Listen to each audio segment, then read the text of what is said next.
The great and the good were in Amiens in France today, solemnly intoning their respect and indeed reverence for the fallen who fell in their millions. They fell in the mud and the blood and the gore in their millions in what we now know as the First World War, because it was swiftly followed by the Second. It is, of course, a matter of grief that millions of people were sent into that charnel house, into that human abattoir, and snarled up into pieces. The flowers of the forest were cut down. Our young people, in their hundreds of thousands, didn't come back. They had been sent to war with straw hats and trumpets. It would all be over by Christmas. It was for king and country, boy, didn't you know? The problem was, in all the belligerent countries, it was for king and country, and they were all going to be home by Christmas. In truth, the First World War was the greatest crime that the British ruling class ever perpetrated against their own people. They perpetrated many crimes against other peoples, and they perpetrated many great crimes against us, but this was the greatest of them, and Britain never recovered from it. The First World War was an entirely unnecessary war. The First World War did not need to be fought, should not have been fought. Once fought, should have, could have ended years before it did. And therefore, the fallen that they were grieving over today in Amiens fell in far greater numbers than they need have, even in the terms of the warmongers themselves. This was a war fought between three grandsons of Queen Victoria, who could have settled the matter over the Christmas lunch table at Sandringham, but instead sent millions, tens of millions, over the top from the trenches into the monstrous thunder of the guns, into the raging rattle of the machine guns, into oblivion. It was a very great crime. I will never forgive the ruling elites who committed it, and it should have been ended on the first day, with the soldiers turning their backs on each other and facing their own rulers who committed this crime and sent them to die for it. It's my view. I've always held it. I expressed it at the centenary, at the beginning of the centenary in 2014, and I'm not going to stop now as we come towards the end of it. Alexandra Churchill, historian and author, will be talking to me and thus to you about this auspicious occasion in the second hour of the show. She's a Churchill. Boris Johnson isn't. He's a pound shop Churchill tribute act who has lived his life in the wish that ultimately it will end as Churchill's did, in glory. But it won't, and it might not see out the month of August. Because Boris Johnson just burned any chance that he had of becoming the next leader of the Conservative Party. This pound shop Churchill Tribute Act, willfully, and the Daily Telegraph has gotten off lightly in this controversy. They paid him a king's ransom, actually, to launch his incendiary inflammatory and potentially murderous attack on one of the most vulnerable sections of our community here in Britain, which has many vulnerable sections, and I refer to visibly Muslim women. If you look at the crime statistics, you can see sticking out like a sore thumb the fact that women in hijabs and in other Islamic garb are far more likely to suffer racist attack, violence and abuse than any other section of the British population. That makes them vulnerable, Boris. That makes them in need of your protection. If you were, as you were expensively educated, at least to appear a gentleman, they'd be entitled to your protection if you were, as you masquerade as, a British parliamentarian whose primary duty is the safety of the realm and the people in it. They would be entitled to your protection if you were, as you like, to strut and pretend any kind of toff. But toff for you means something different. Toff for you means the right to taunt and mock, means the right to throw bread rolls across the restaurants of Oxford in your Bullingdon Club bully suit. Toff for you means get the trouser snake out, chaps, in the tuck shop as we munch another cream cake. Toff for you means no noblesse oblige, just noblesse, and your oblige to me. For people like Boris Johnson make a mockery of the kind of Downton Abbey noblesse oblige toffs that we in Britain and those in America who buy the series so love to genuflect to. Toffs like Boris Johnson are flashmen. Toffs like David Cameron are flashmen. From Tom Brown's school days, they bully, they fag, they lash. And I won't go at this hour into what else they do. Boris Johnson is a disreputable wretch, a fraud, a fop, a popinjay, and he just committed political suicide.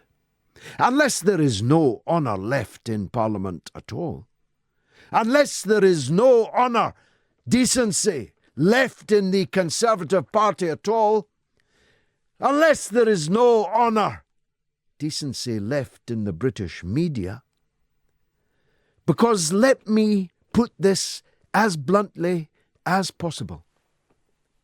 If Jeremy Corbyn had said of Orthodox Jewish women in Stamford Hill what Boris Johnson said of an equally small number of vulnerable Muslim women in Britain, Jeremy Corbyn would be an ex-member of Parliament this evening. His feet would not have touched the ground. In fact, the Metropolitan Police would be at his door. Because what Johnson did was no joke.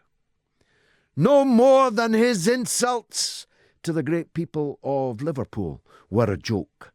No more than Johnson's insults to gay people as tank-top bum boys. Remember that one? Why not trot that one out again, Boris?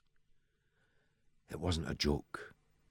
It wasn't a joke to refer to black children as pickaninnies. It wasn't a joke to refer to their watermelon smiles. What it displayed was all the racist contempt of a section of the British ruling class for the lesser mortals, for the children of lesser gods. If Boris Johnson becomes the leader of the Conservative Party after this, then it is a party that is signing its own death warrant. And we'll be talking to Andre Walker, columnist of the New York Observer, about that in just a few moments' time. We'll be talking to the distinguished professor of atmospheric science at Penn State University and co-author of The Madhouse Effect, How Climate Change Denial is Threatening Our Planet, Destroying Our Politics and Driving Us Crazy. Great title for a book. How to fit it all on the front page. And the proximate cause of that discussion will be the raging inferno that is the southern hemisphere as we speak this hot August day. And we'll be looking at the Rochdale gang of depravity. Those groomers, rapists, and child molesters who brought shame upon themselves, who brought shame upon their families, who brought shame upon their communities, and who brought shame upon the religious beliefs that they apparently professed with their ghastly, dastardly crimes. Because today, 3 of them have been deprived of their citizenship and will be deported back to Pakistan. Some liberals, even in this building, didn't know there were any, did you, in Talksport Towers, say that depriving people of their citizenship is a very dangerous path. And I did myself argue that on behalf of the Hook. Remember him? Sheikh Hamza, the Hook of North London. I was there when they changed the law specifically for him so that he could be deported to the United States, where he now lives out his life in a state penitentiary. I made the point then that hard cases make bad law. But now that we've changed the law, I can't think of 3 more deserving, dreadful, sick, perverted individuals to withdraw the citizenship from than the Rochdale 3, who'll soon be on their way to Pakistan.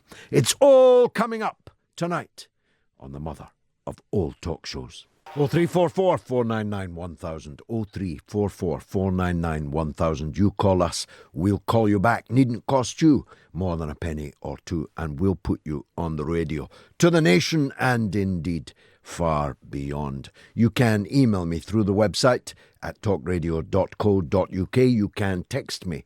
Text the word talk followed by your message to 87222, though that will cost you 25 pence per message, plus sending charges. Or you can tweet me for free at George Galloway, at talkRADIO. Don't forget to at both of us. Now, Andre Walker is a regular guest on my show, and that's because he's a good talker and he knows what he's talking about, agree or disagree. I'm very happy to welcome him back. Andre, welcome back Hello. to the show. How are you? I'm good, thanks. Now, Boris Johnson is not a foolish man, except you might say he's the wisest fool in Christendom, certainly one of the most expensively educated. Neither is he a cheap columnist. He's the best paid columnist in the entire history of journalism on this planet. He doesn't, therefore, say things off the cuff. Indeed, we know from the Brexit example that he often writes 2 versions diametrically opposite of a stand to take before deciding which he will take. So when he launched this attack on a small number of Muslim women in Britain, we can be sure he didn't do it by mistake. So was it a terrible blunder or is it a masterstroke? What's your take? Well, it may upset you to learn that there's been a Sky poll, I think, whilst you've been on air, that said that they asked the question, is it racist to describe women in burqas as letterboxes or bank robbers? 33% said yes and 60% said no. So clearly he has stirred up a hornet's nest, as he often does. But I think on this occasion, he has a large number of people with him. And clearly if he is somebody who wants to make a pitch from a right-wing position, then clearly it is going to be something that's going to be popular. I have to say, from my own personal point of view, it seems to be something that is unhelpful to the debate. I mean, if I can just lay out that I think if the debate is, as the French argue, that the vast majority of women in burqas feel a social pressure to do it, and it is against feminism, and women need to be emancipated, then let's have that debate. That is a legitimate debate to have. But I think to just go out and insult people in this way is not really helpful to that debate, although, of course, this is with an eye on the Conservative Party leadership, and obviously these poll figures speak for themselves in that respect. Well, sadly, they do speak for themselves, but you could probably get a similar number by calling for, say, the return of hanging or the return of lashing people, as they used to do at his school. Well, I would watch out, George, because it wouldn't surprise me if next week's column included hanging. No, I'm being flippant. But I mean, you see my point. You can choose a popular whipping boy, or in this case, girl. You can choose a scapegoat. In the past, of course, these scapegoats would have been Jews, and you can beat up on them, and you can get yourself some political support, even power on them. But it's a very terrifyingly risky way to go, isn't it? Yeah, I think so. I think the problem that we have here is that people are unsure about face coverings. I think the people in the wider public wonder whether they are something that is a genuine religious garment or whether they are an expression of opposition to Western society. Now, I have to say, I've never held a long conversation with somebody who's got a face covering, though I do have a lot of female Muslim friends. And so I think that people need to be clear that this is something they're doing for religious purposes rather than something that they're doing to express a hatred of the West. How would they How would they demonstrate that, Andre? Well, I think it's a star on their garment, maybe. No, not at all. Not at all.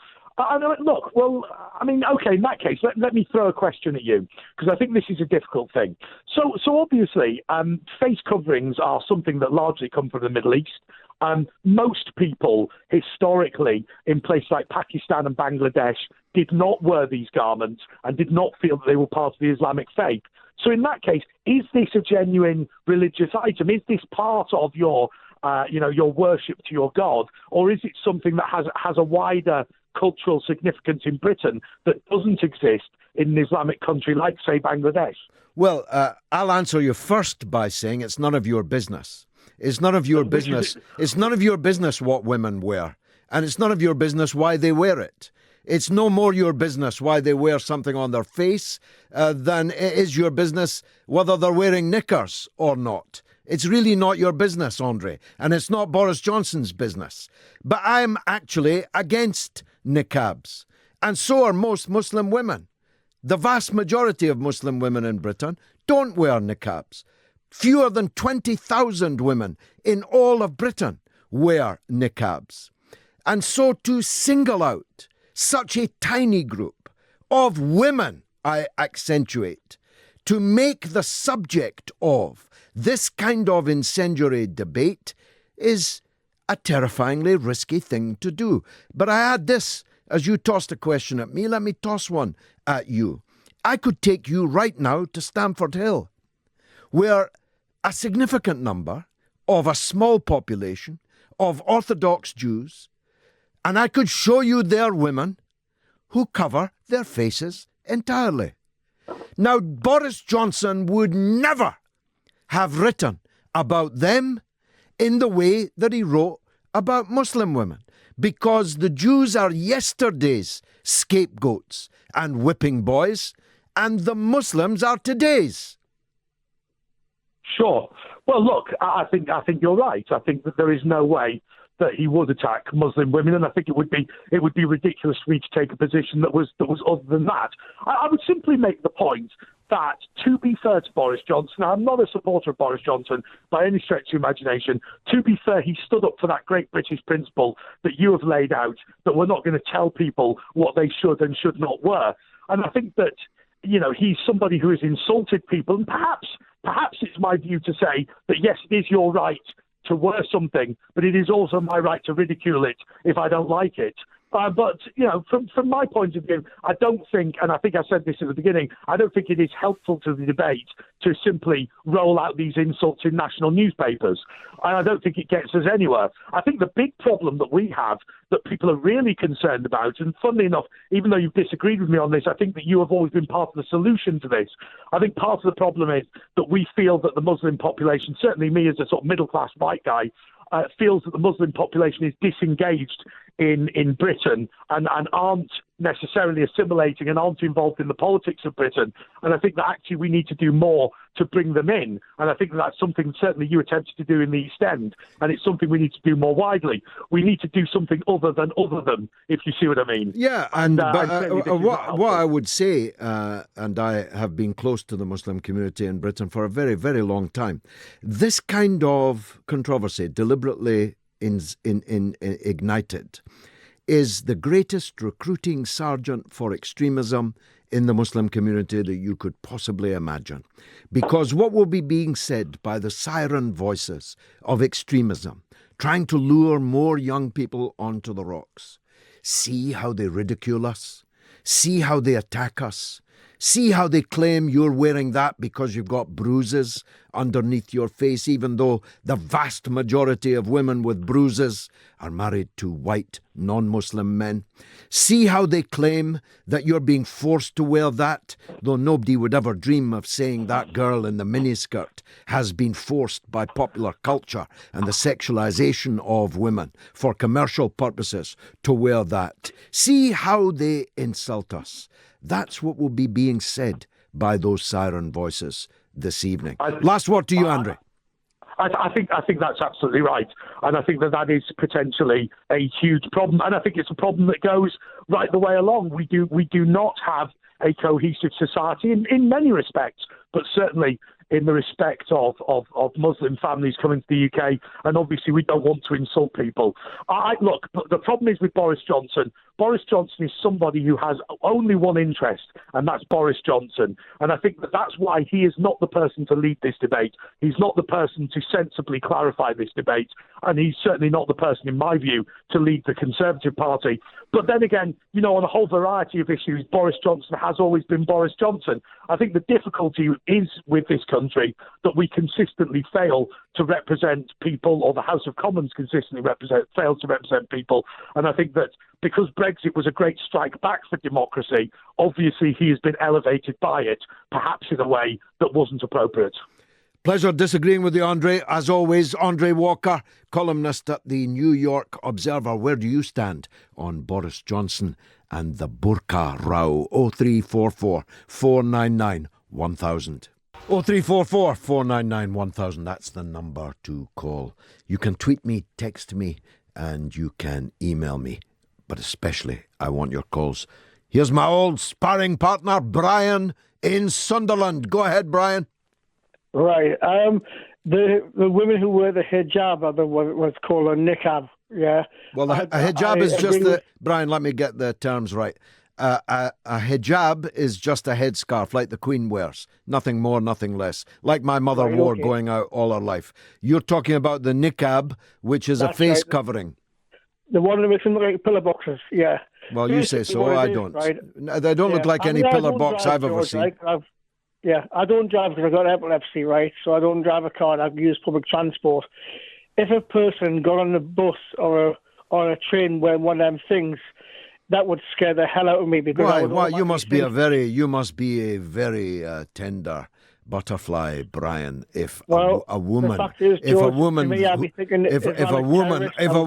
a niqab would scare the life out of you, I better not shout loudly here, because you just might fall off your chair.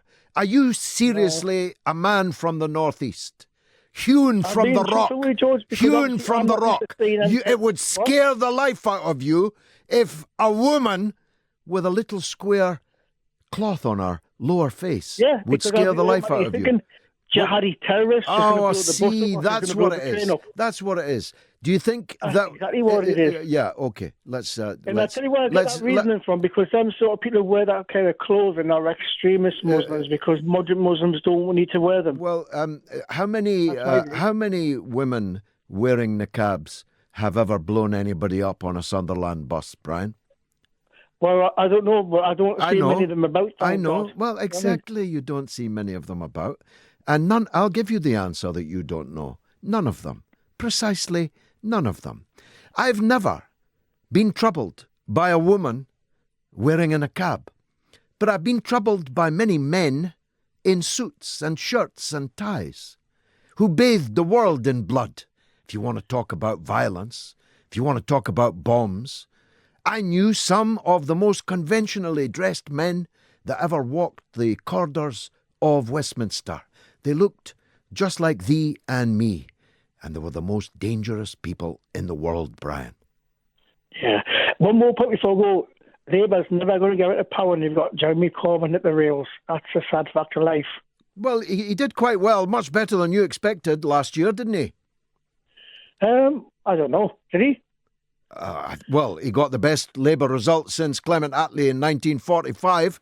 That wasn't your prediction, was it? I don't. To be honest with you, George, I don't really follow politics that often. I mean, I don't really take much interest in it, but I just know that they're not doing very well at the moment because of all the situations with the arguments going on and internal arguments with the Jewish people. Well, so little do you pay attention that you don't know they are doing very well at the moment. They're ahead of the Conservatives. They're ahead. Well, they're ahead of the Conservatives in the opinion polls, having scared the living daylights out of them, just like you with that woman getting on the bus. Yeah. They scared the living daylights out of them, and their rich and powerful backers are utterly petrified. Well, I'll close with this, Brian.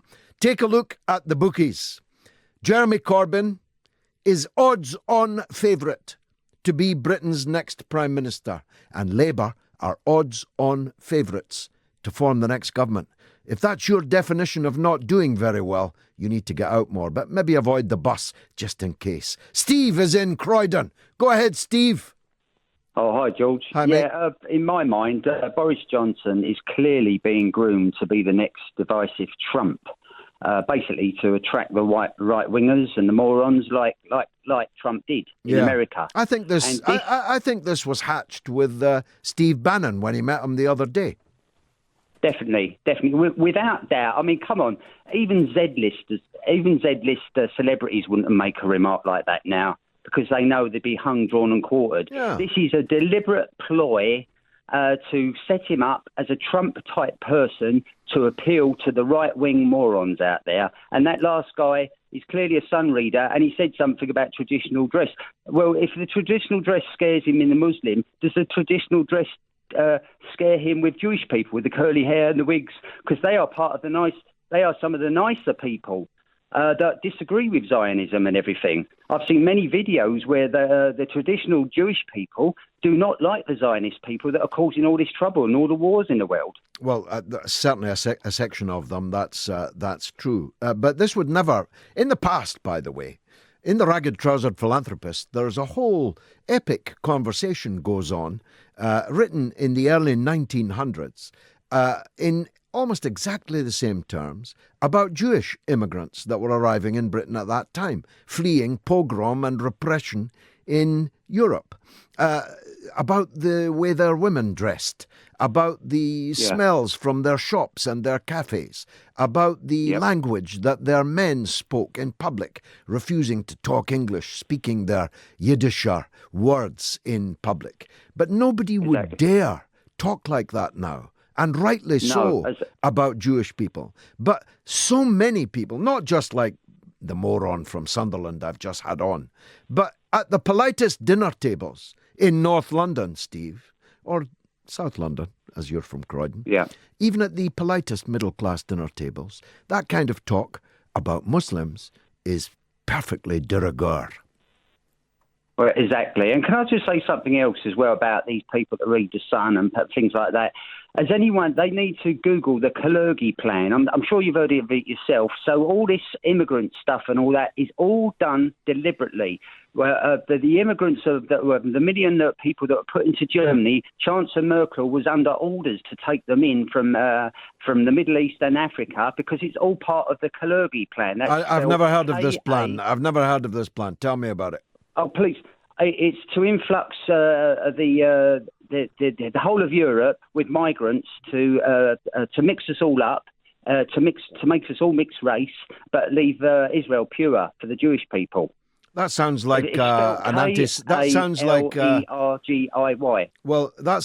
anti-Semitic conspiracy theory to me, Steve, and I don't like to hear it, so I don't want to hear any more from you. Thank you very much. Hassan Diwan says, hasn't Boris Johnson done a lot more than this to harm the Muslim community in the UK? And Darren on the email, who's in Leeds, if I recall right. Yeah. Hi, George. Daz from Leeds. I noticed you're talking about World War I tonight. To me, it seems history repeats itself in certain ways. Woodrow Wilson was the Liberal who campaigned for the presidency, promising the Americans he would stay out of World War I. Instead, as soon as he was elected, he brought the US into the war. To me, Woodrow Wilson, the neoliberal imperialist, was a precursor to neoliberal imperialists like Tony Blair and Barack Obama. R.I.P. to all the poor working class men who died fighting the Cousins' War. That's a very good way of putting it, Daz. Cousins' War. I wish I'd said that. I will. Kevin says, the smearing and scapegoating of Boris Johnson as an Islamophobe and a racist is no different from the smearing and scapegoating of Jeremy Corbyn as an anti-Semite and a racist. The mainstream media and those so-called political pundits are hell-bent on destroying the political careers of Boris Johnson and Jeremy Corbyn. Simple as that. Kevin from Highgate.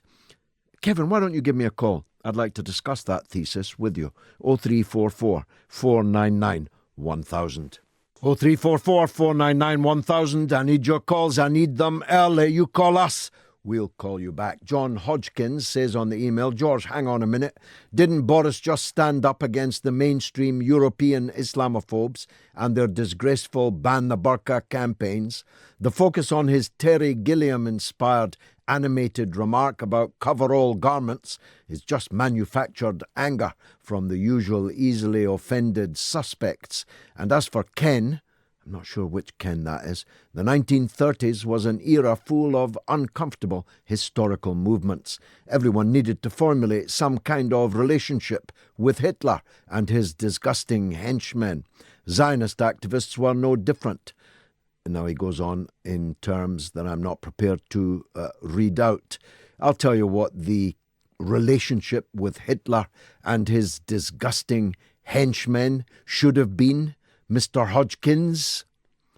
It should have been mounted in 1936 in Spain, when fascism could have been stopped in its tracks. And if I had been alive and old enough to do so, I'd have been fighting there against fascism in the International Brigade. Andrew says, Dear George, I'd pay good money to listen to you, but you're on the radio and it doesn't cost me a penny. So your show is like a free lunch. Bon appetit, Andrew. That is a beautiful thing to say.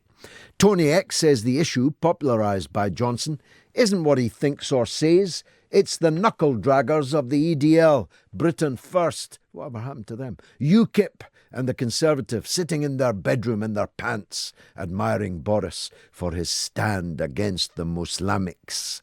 This is the problem. Indeed it is, Tony. The protest board is back.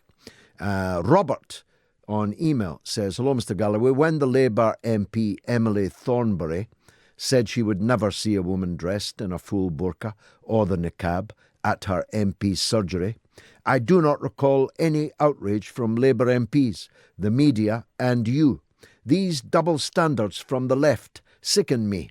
Why was Emily Thornberry not sacked when she made these comments about the burqa and the niqab? Can you answer that? Asks Robert from Kent. Well, as I'm well known to be Mrs. Emily Thornberry's biggest fan, not. I'm not sure why you would address that question at me. But I'm going to take a chance here, Robert. I'm going to take a chance to claim that you are talking through your backside, that Emily Thornberry has never said any such thing. Not ever. That's the chance I'm taking, though I don't know it for sure. She makes some silly comments from time to time, but I don't think she's as stupid as that. And if she had been, as the shadow Foreign Secretary, I think would have heard of it by now, from, if you will forgive me, a rather greater authority than Robert emailing from Kent. So do look it up, Robert, and if you have, as I suspect you have, made something of a blunder, maybe get back and apologise. John says Boris demanded Muslim women who may attend his surgeries to remove face coverings. Well, an MP depends on his constituents. Their constituents don't depend on their MP. And as I said, when Jack Straw, the then Member of Parliament for Blackburn, now disgraced and covered in shame and disgrace from the torture findings in Parliament a month ago, when he said that, I denounced him thus: if you're saying you can't have a conversation with someone when you can't see their lips moving, there's not much future for radio. And how has David Blunkett, who's never seen anybody's lips moving, how has he thrived as a Member of Parliament for so long? An anonymous texter says, yes, I'm sure Western women would be allowed to wear mini-skirts and bikinis in strict Muslim countries, but you use the old tactic of shouting at guests. Yes, you guessed it. It's him. He's back. He listens to every hour of every show and spends his wife's housekeeping money at 25 pence per time all night texting me this kind of foolish nonsense. Let's hear from Rich in Golders Green. On you go, Rich. Hi, George. How are you? Good, thanks.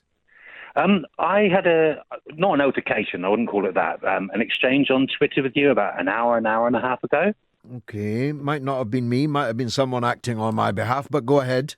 I think it was you. You had to tick in everything. Do you know, it was about your what you said about Clive Lewis, and he hadn't responded to you. Oh yes, I do recall. It was me. It definitely was you. Yes. And the Tom Watson thing. So I said something, and it is a genuine concern of mine. I was like, and I think my point was, why can't we all unite, and why can't we all get together, and we're all on the same side? And you said something in reply along the lines, although you didn't call me this, you alluded to it. Your words were, are you being a concerned troll? Yeah, it was a legitimate question, because that's what you sounded like, and you sound even more like it now. I mean, really? I nearly got my violin out, Rick, and started playing. Why can't we all unite? They're on the train to Fair Oak Farm now. They're on the train, Rick, to plan the breakaway from the Labour Party.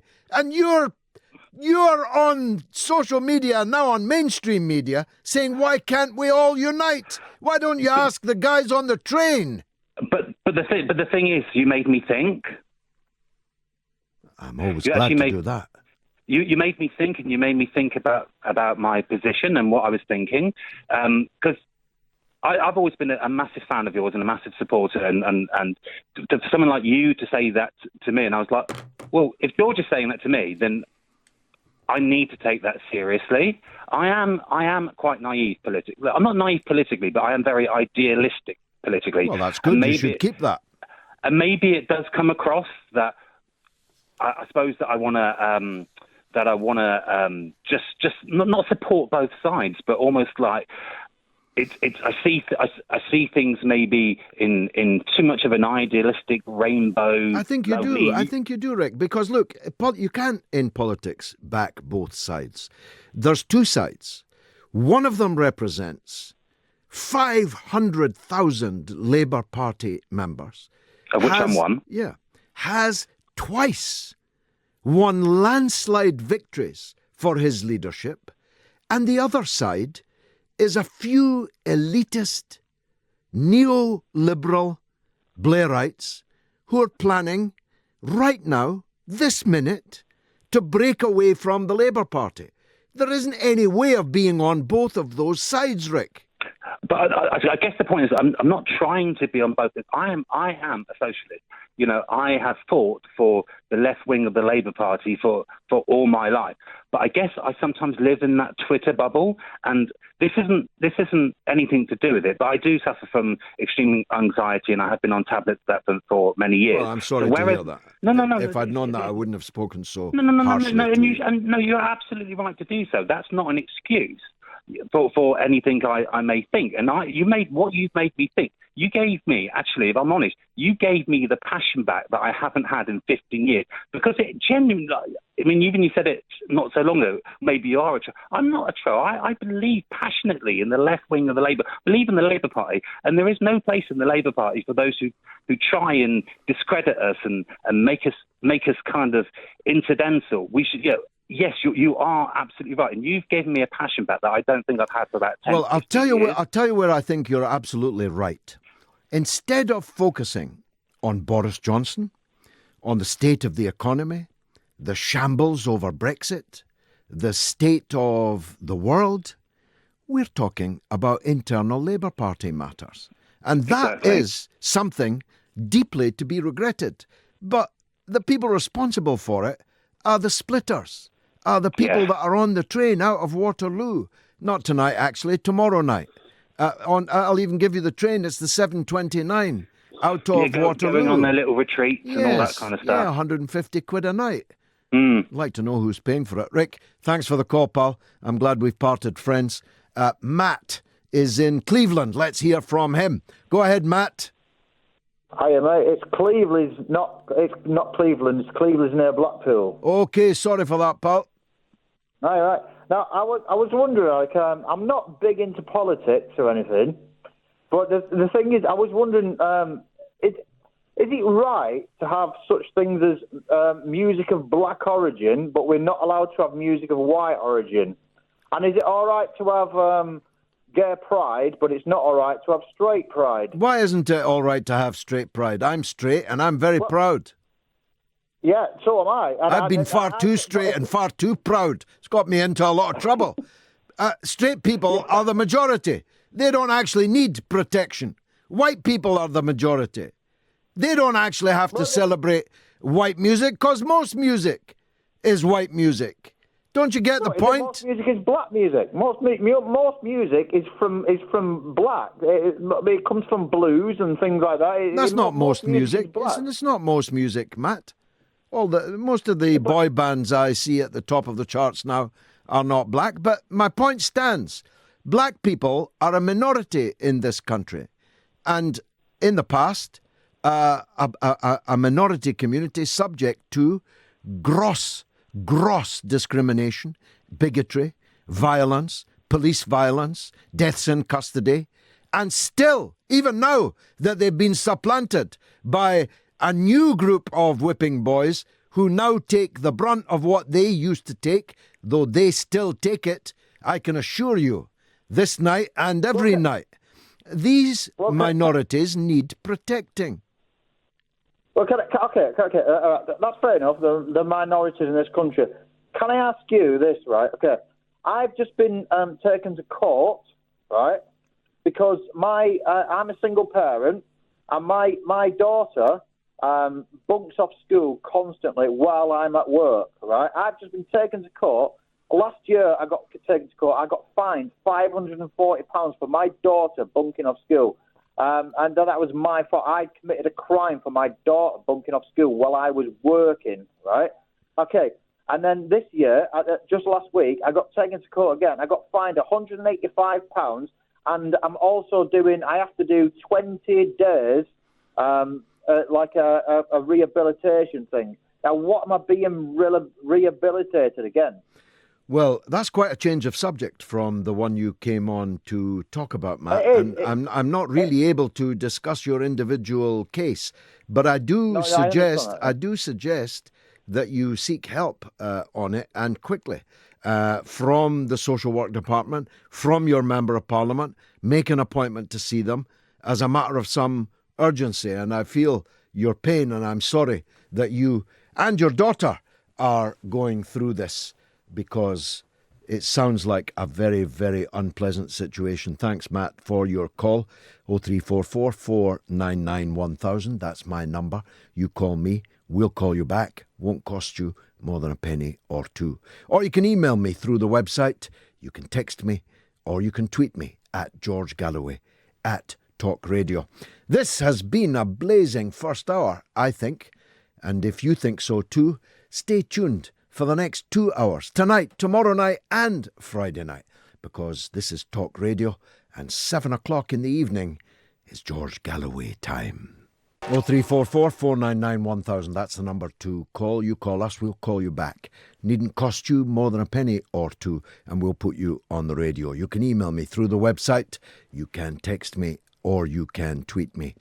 Now, the Duke of Cambridge and the Prime Minister, Theresa May, have attended commemorations in northern France to mark the centenary of the Battle of Amiens, the beginning of the end of World War I.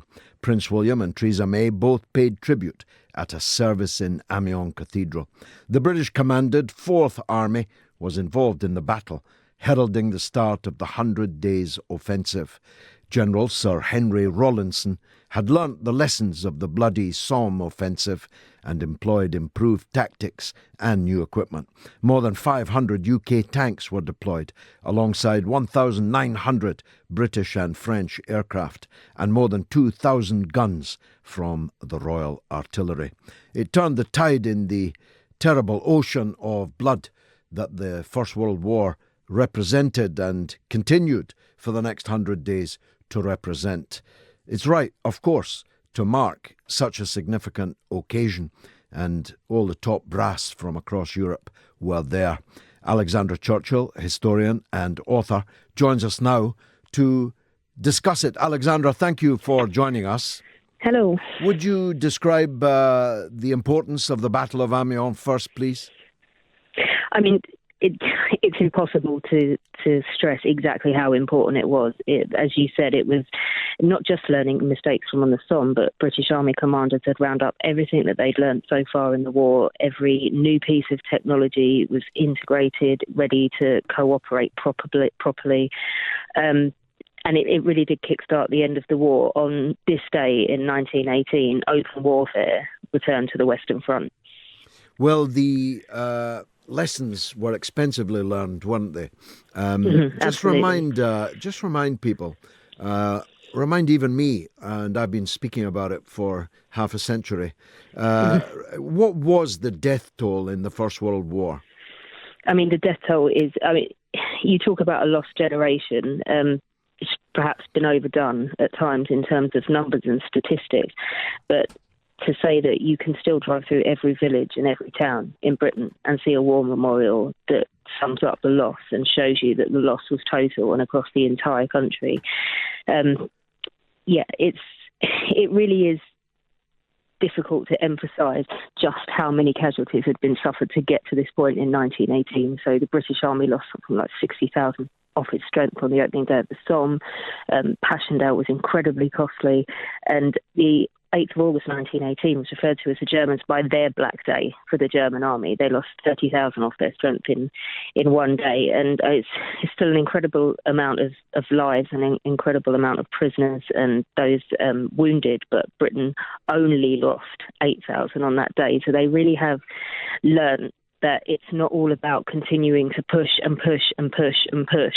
It's about knowing when to stop. And that really is one of the key things about the Battle of Amiens. So they hit hard and they hit strong and they cause devastating damage to the German army, and then they stop before they get driven into a rut, and then they pull out and they get ready to go again somewhere else.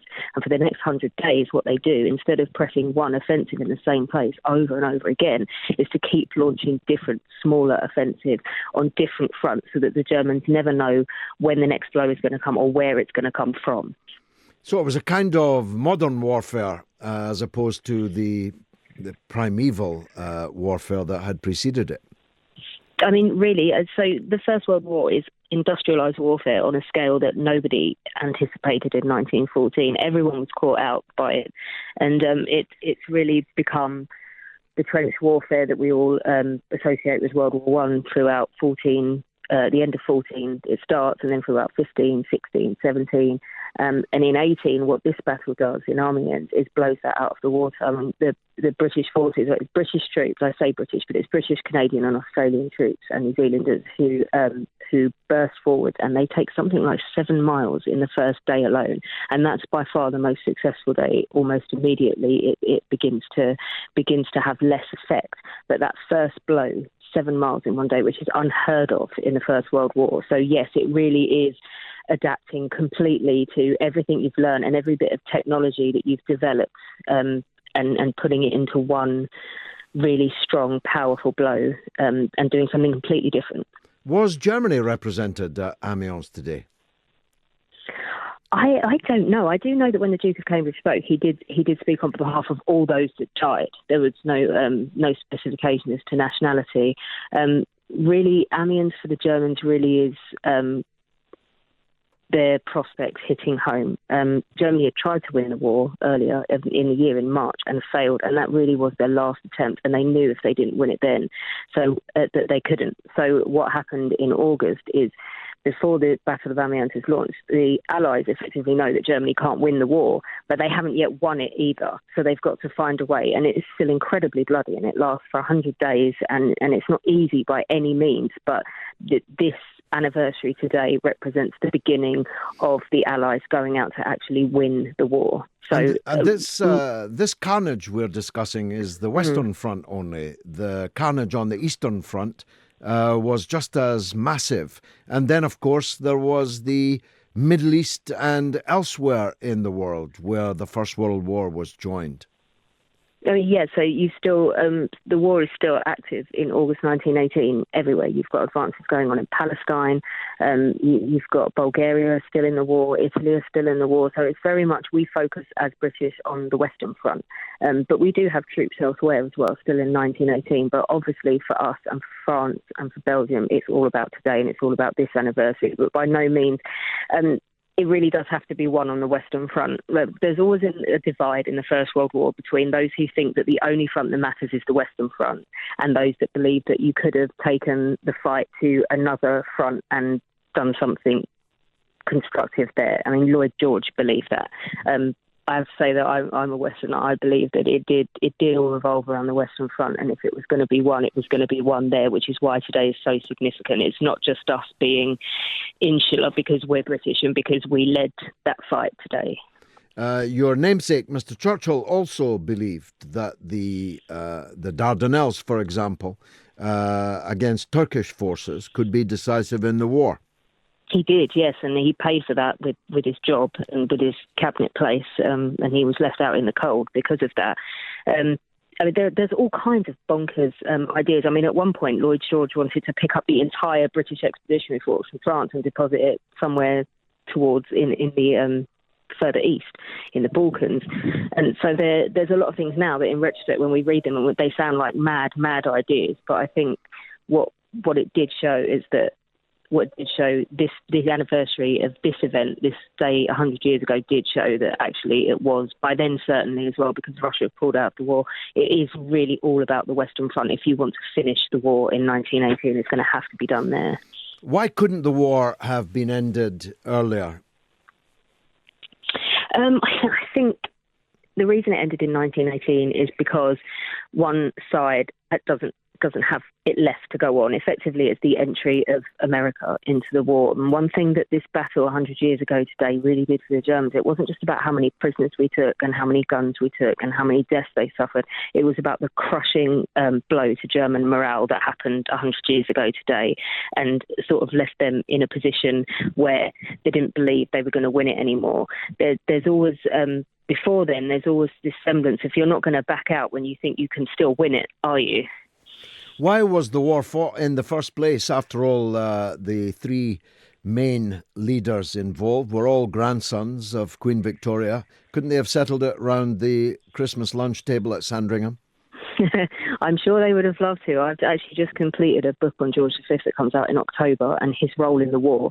And for all of calling the Kaiser a warmonger and asking if they could have sat down and worked it out, no is the answer. I think with the best will in the world, and as much as they tried in July 1914 to prevent Europe from being embroiled in a war, George V is a constitutional monarch and he doesn't have any power at all to sit down and orchestrate what's going on. He really has to take the recommendation of his government.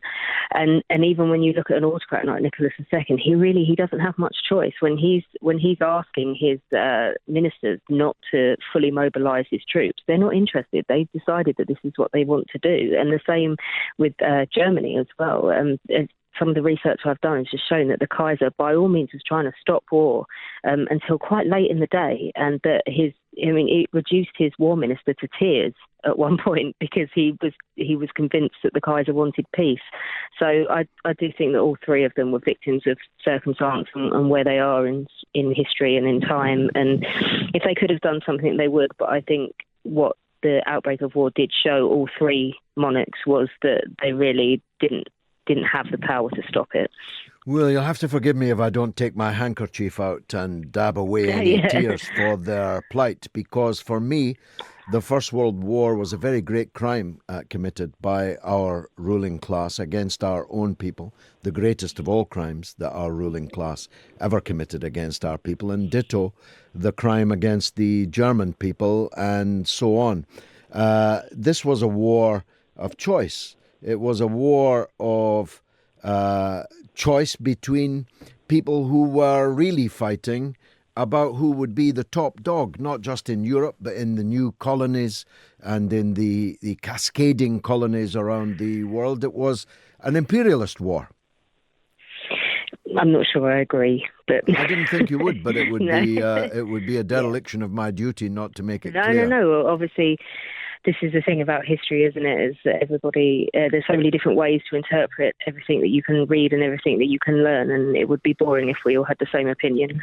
Alexandra, it's been a pleasure disagreeing with you and agreeing with you. Alexandra Churchill, historian and author, on Amiens, the beginning of the 100-day drive which ended the First World War 4 years too late. 0344 499 1000. What do you think? We're talking about the First World War. We talked to Alexandra Churchill. We're talking about the Pound Shop Churchill Tribute Act called Boris Johnson and his attack on a few thousand Muslim women for the grubby purpose of drumming up votes. We're talking about the Fair Oak Farm conspiracy. We always are, and it's just taken rather a dramatic new turn. If you're following me on Twitter, you can read all about it there. 0344 499 1000. That's the number to call, as Peter in Wigan has. That's why he's up next. Welcome back, Peter. Yeah, thank you, George. I hope this is relevant to tonight's show. It's certainly relevant to what's been going on in the Labour Party. And I want to ask, first of all, a rhetorical question. Just who is funding Labour Deputy Leader Tom Watson? And why is Watson making such outrageous smears, lies and attacks against Jeremy Corbyn? I'd ask you this question first, because I'm asking it myself and of myself. Why do very well paid and very well resourced deputy leaders of political parties need funding from lobbyists and special interest groups at all? What's that funding for? Why is it allowed? Well, It's a very good question, and personally, I don't think it should be allowed. His biggest funder, to answer your question, his biggest funder is the pro-Israel lobby. They give him the largest amount of money. Max Mosley, the former Formula One head, gives the second most. The GMB union gives a donation also every year. I'm just really at a loss to know what it's for. After all, the state funds the opposition. It's called Short Money, as you'll know, Peter, called after Ted Short, the former deputy leader, a deputy leader worthy of the name. Ted Short introduced reforms that allocated public funds to frontbenchers in opposition to employ sufficient researchers and research and administrative support to do their job. And I don't know when this habit, it's more than a habit, came in, that anybody, Uncle Tom, Cobley and all, for clearly transparent purposes, from their point of view, could lob vast sums of money. In the case of Mosley, I think it's reported that he gave Tom Watson £500,000. Now, I mean, I know why he did that, because at the time Watson was fighting a gallant fight against newspaper barons and so on, and Max Mosley had a dog in that fight. And I think I know, transparently, why the pro-Israel lobby has now become Tom Watson's biggest funder. Right. Can I just give you a few details? And I'm sure you're aware of this, but for the benefit of the listeners, the website, They Work For You, reveals that the vast majority of regular donations that Tom Watson receives are from a Sir Trevor Chin. Yes, he's the one of the main power centres in the pro-Israel lobby in Britain. Correct. Now, he's a multi-millionaire businessman who inherited substantial wealth from his father, who was the owner of Lex Motors, and Chin has devoted his life to making lots more money and supporting Zionism and the terrorist state of Israel.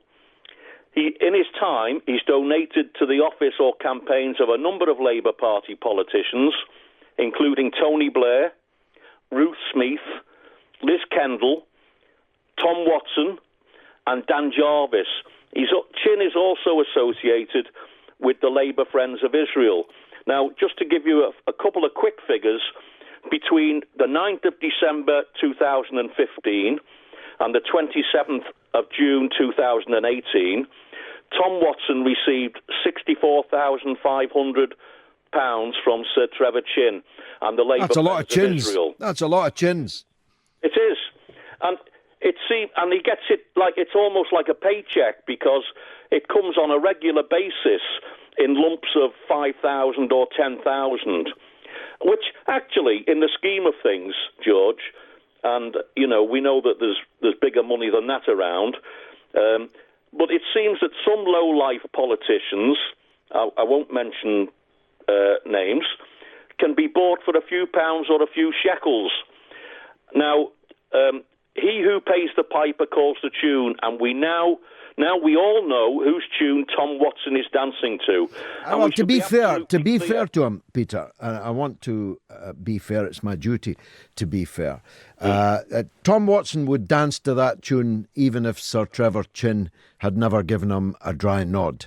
Right. Tom Watson has been a supporter of Israel and of the Zionist ideology all of his life. It comes out of the milieu of the Labour students of the 1980s when they were completely hegemonic for Israel.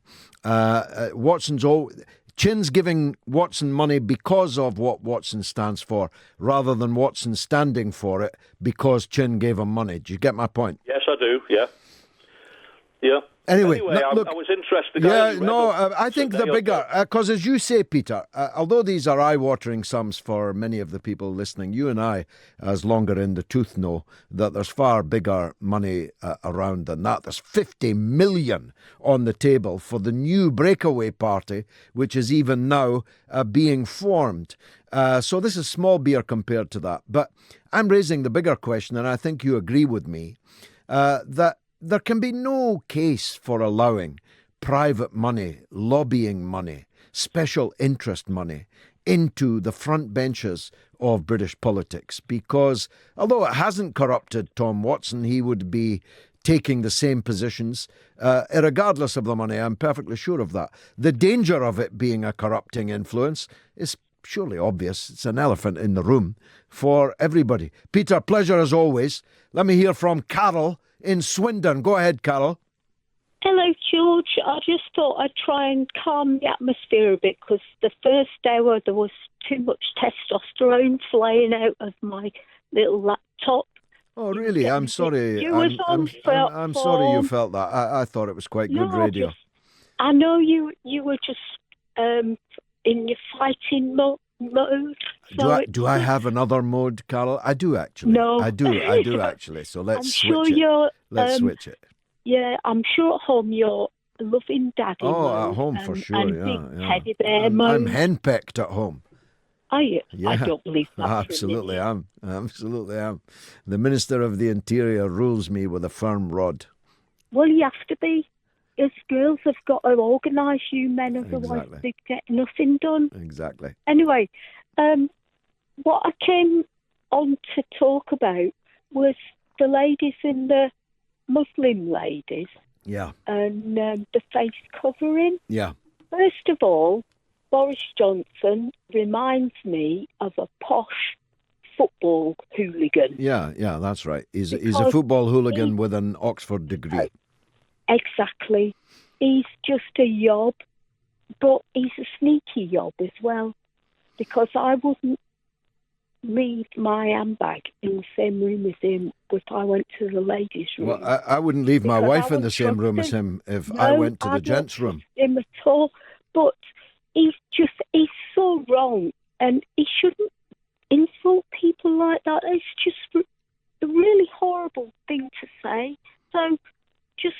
It's so totally unnecessary, yeah? I mean, it's a deliberate attempt to whip up this kind of incendiary controversy against a small group of women, minority women, religious minority women, and overwhelmingly racial minority women. If it was being done against anybody else, it would be universally regarded as absolutely repugnant, Carol.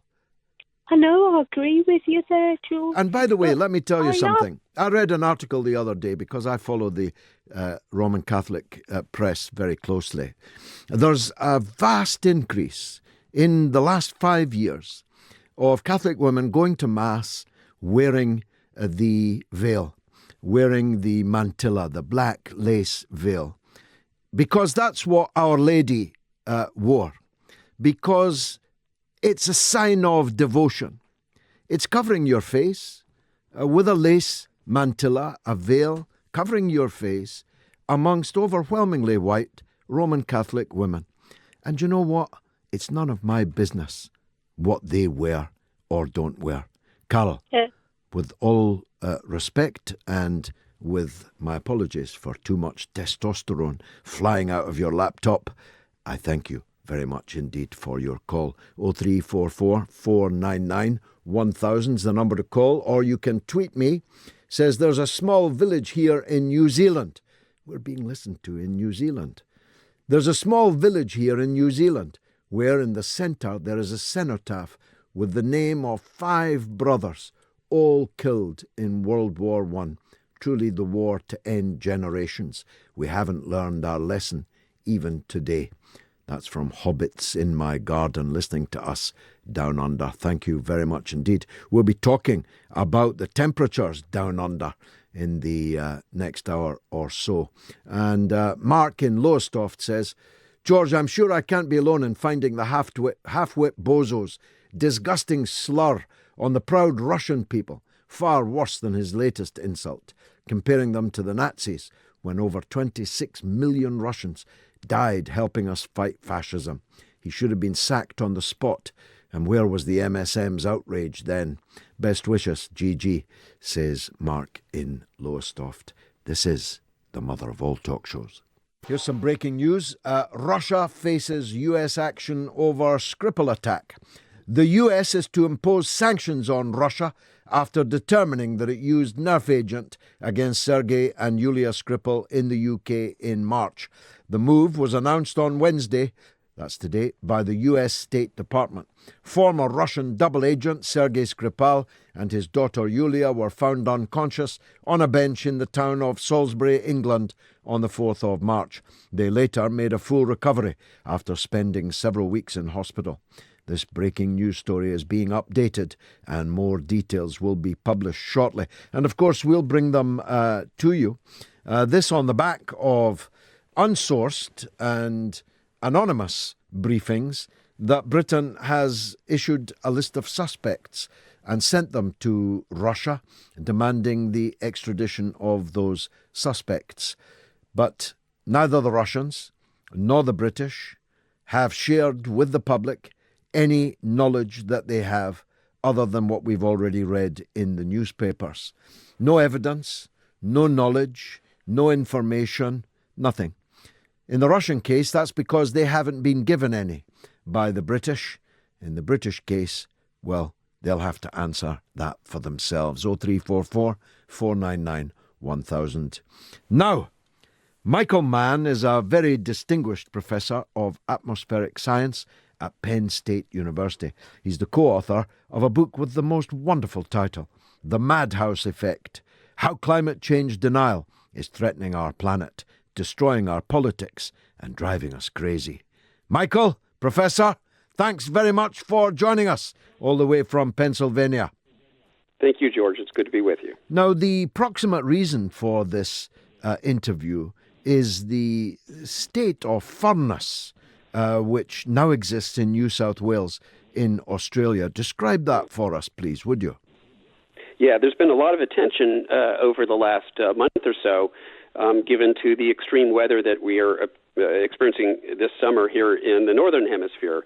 But it's easy to forget that they are seeing equally profound extreme weather events in the Southern Hemisphere as well. And as you allude to, in New South Wales, in southeastern Australia, they are now dealing with an epic drought, the worst drought, I believe, now on record, and in part because while it's summer up here, it's winter down there, and they haven't gotten the winter precipitation that would normally help them out of a summer drought. They haven't gotten that winter rainfall, and so as they start to head into the next austral summer, it's likely that we will see an even more profound drought in that region. It is an area of considerable agricultural productivity. I think a lot of, something like 25% of the agriculture from Australia comes from that region.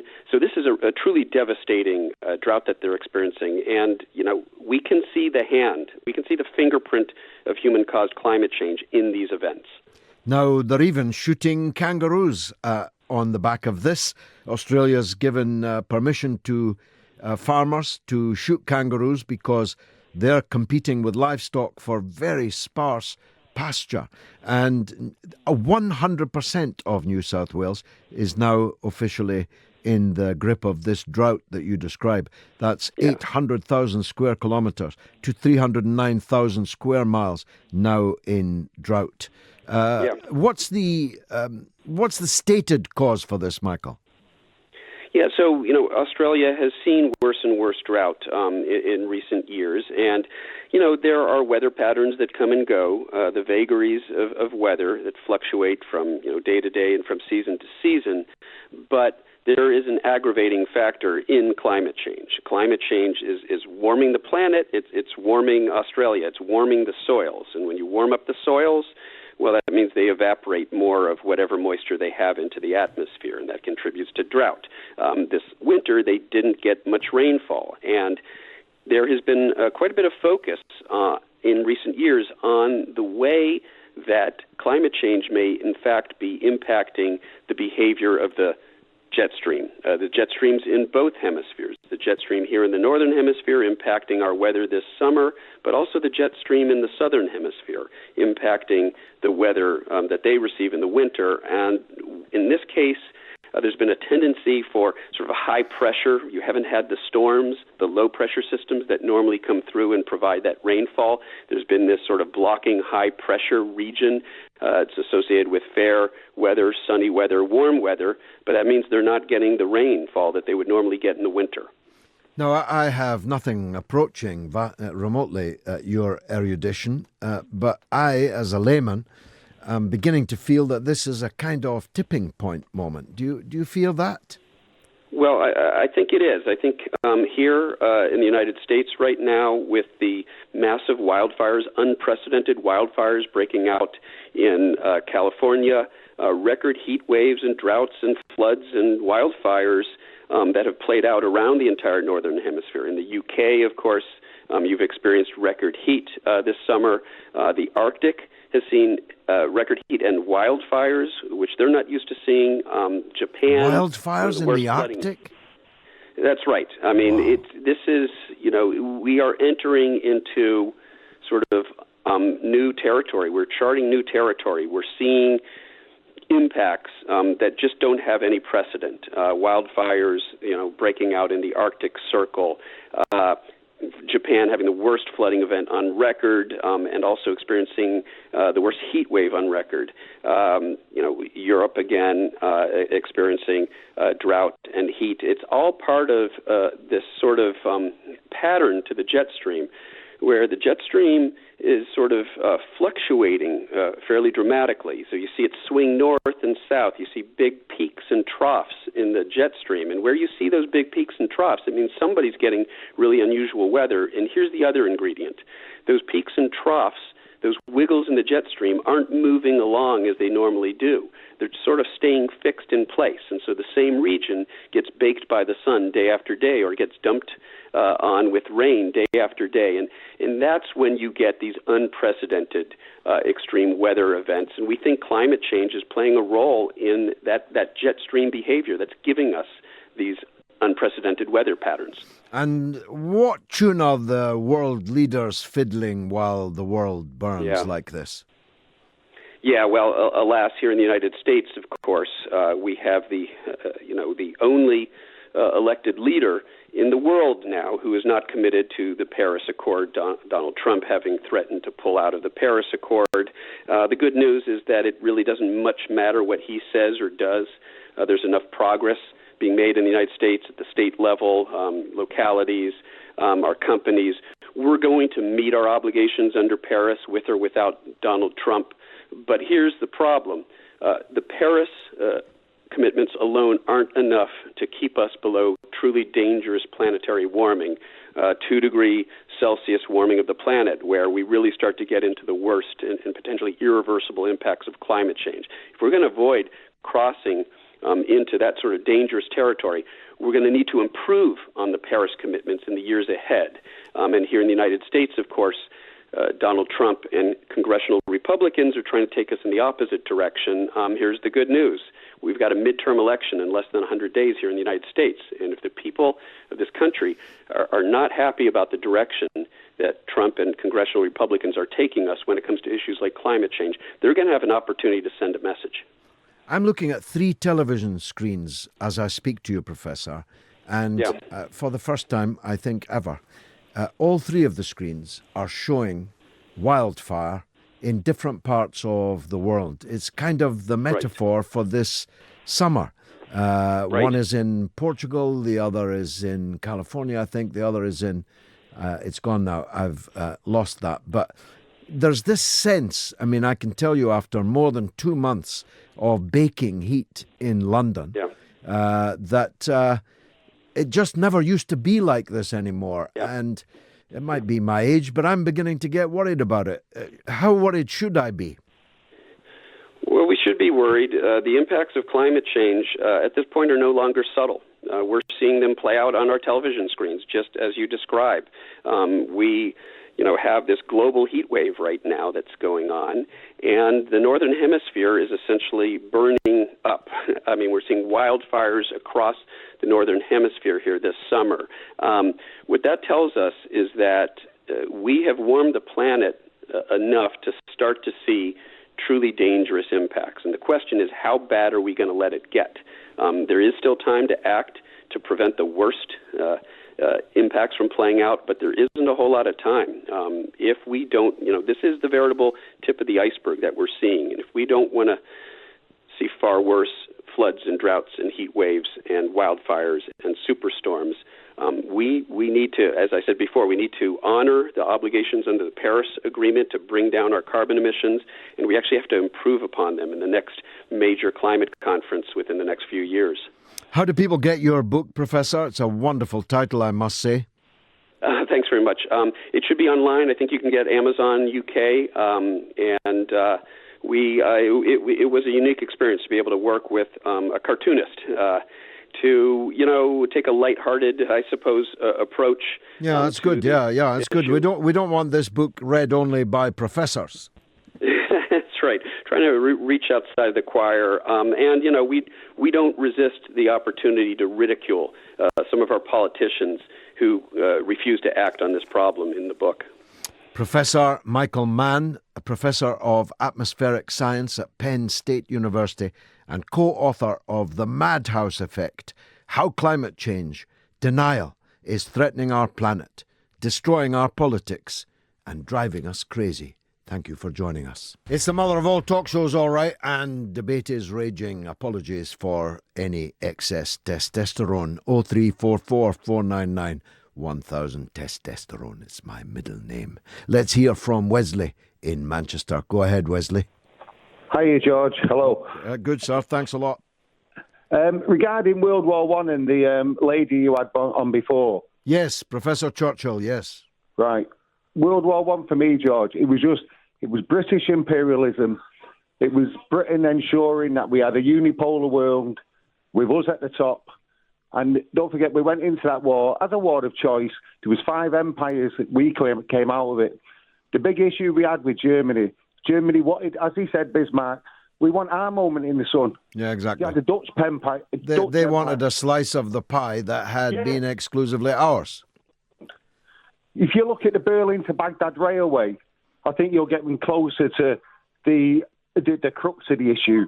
With the access to oil, what Germany and the Ottoman Empire was setting up. But if you look into it historically, like that lady should do, but it doesn't suit her narrative, they were offering Britain concessions, be a part of it. But Britain wants to run the whole thing and dictate what you can have, rather than be a multipolar world. And fast forward now, since we handed the baton to the Yanks, they're doing the same thing.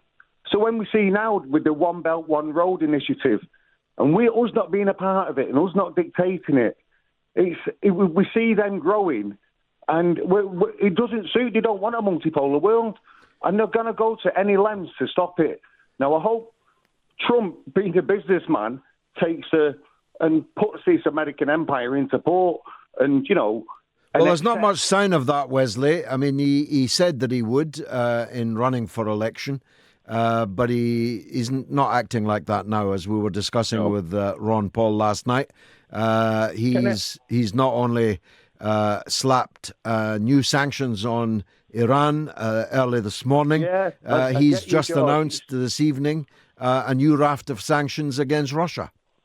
Yeah, so, I hope people, the rest of the world, and I'm excluding us because we're just so tied into them, it's just untrue, we're just a vassal state, is that the rest of the world can just say, no, we're going ahead and we will trade with Iran. And obviously you can't go to war with them because they'll just annihilate anyone and everyone. You've just got to almost say, right, well, we're just batting on, thanks very much, and just try and avoid confrontation with them. On another note, with Watson, are you still there, George? Yes. Yeah, I think Watson, the man's a disgrace anyway. He shouldn't be in the party. But his position, he was replicating what Prescott was. So you had Prescott meant to be the sap to the working class to us, while Blair carried on with his, selling everything off and invading places. And Prescott's job was to keep us in line. Well, if you had it, you got Jeremy and the people around it, they've allowed Watson in to almost keep the Chuckers and the Benns, the Hillary Benns of this world, kind of quiet. But he's not doing that role. At least, Well, the irony is, Wesley, that these Chuckers and so on wouldn't give him house room, as he might well be about to find out, because Watson's base was a blue-collar base.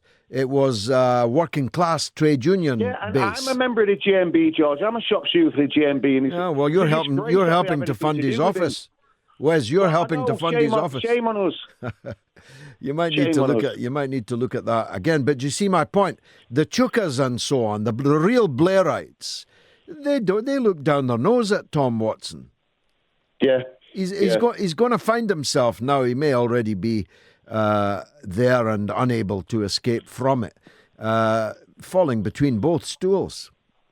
But there's a party for these people, George. It's called the Tory Party. Do you know when, remember Nicholas, was it Pimm's? And the manufacturer called them Tory Wets? Yes, Francis Pym. Francis Pym, sorry. And they were Tory Wets. Well, these people would be to the right of Francis Pym. They fit inside the Tory Party. They believe in, market economics, them leading it first, privatising everything, trying to convince us there's a third way. When there isn't a third way. Some issues, whether it's housing, whether it's the health of the country and the utilities.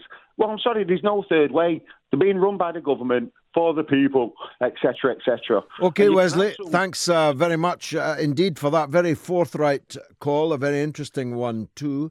Speaking of Pims and Francis Pym, apropos nothing, I went to Saudi Arabia in the late 1980s on a parliamentary delegation led by Sir Francis Pym, as he then was. He later became Lord Pym. He had recently been sacked by Mrs. Thatcher, but we were an important delegation to soft soap, as Francis put it, the Saudi royals following the television rumpus over a film called Death of a Princess, which cast the Saudi royal family in a very, very poor light. And Saudi Arabia, of course, is a dry country. Alcohol is illegal. But we were staying in a so-called guest house, which was really a small palace. And Francis summoned us all to his room. It was more than a suite of rooms. It was the ground floor of a palace.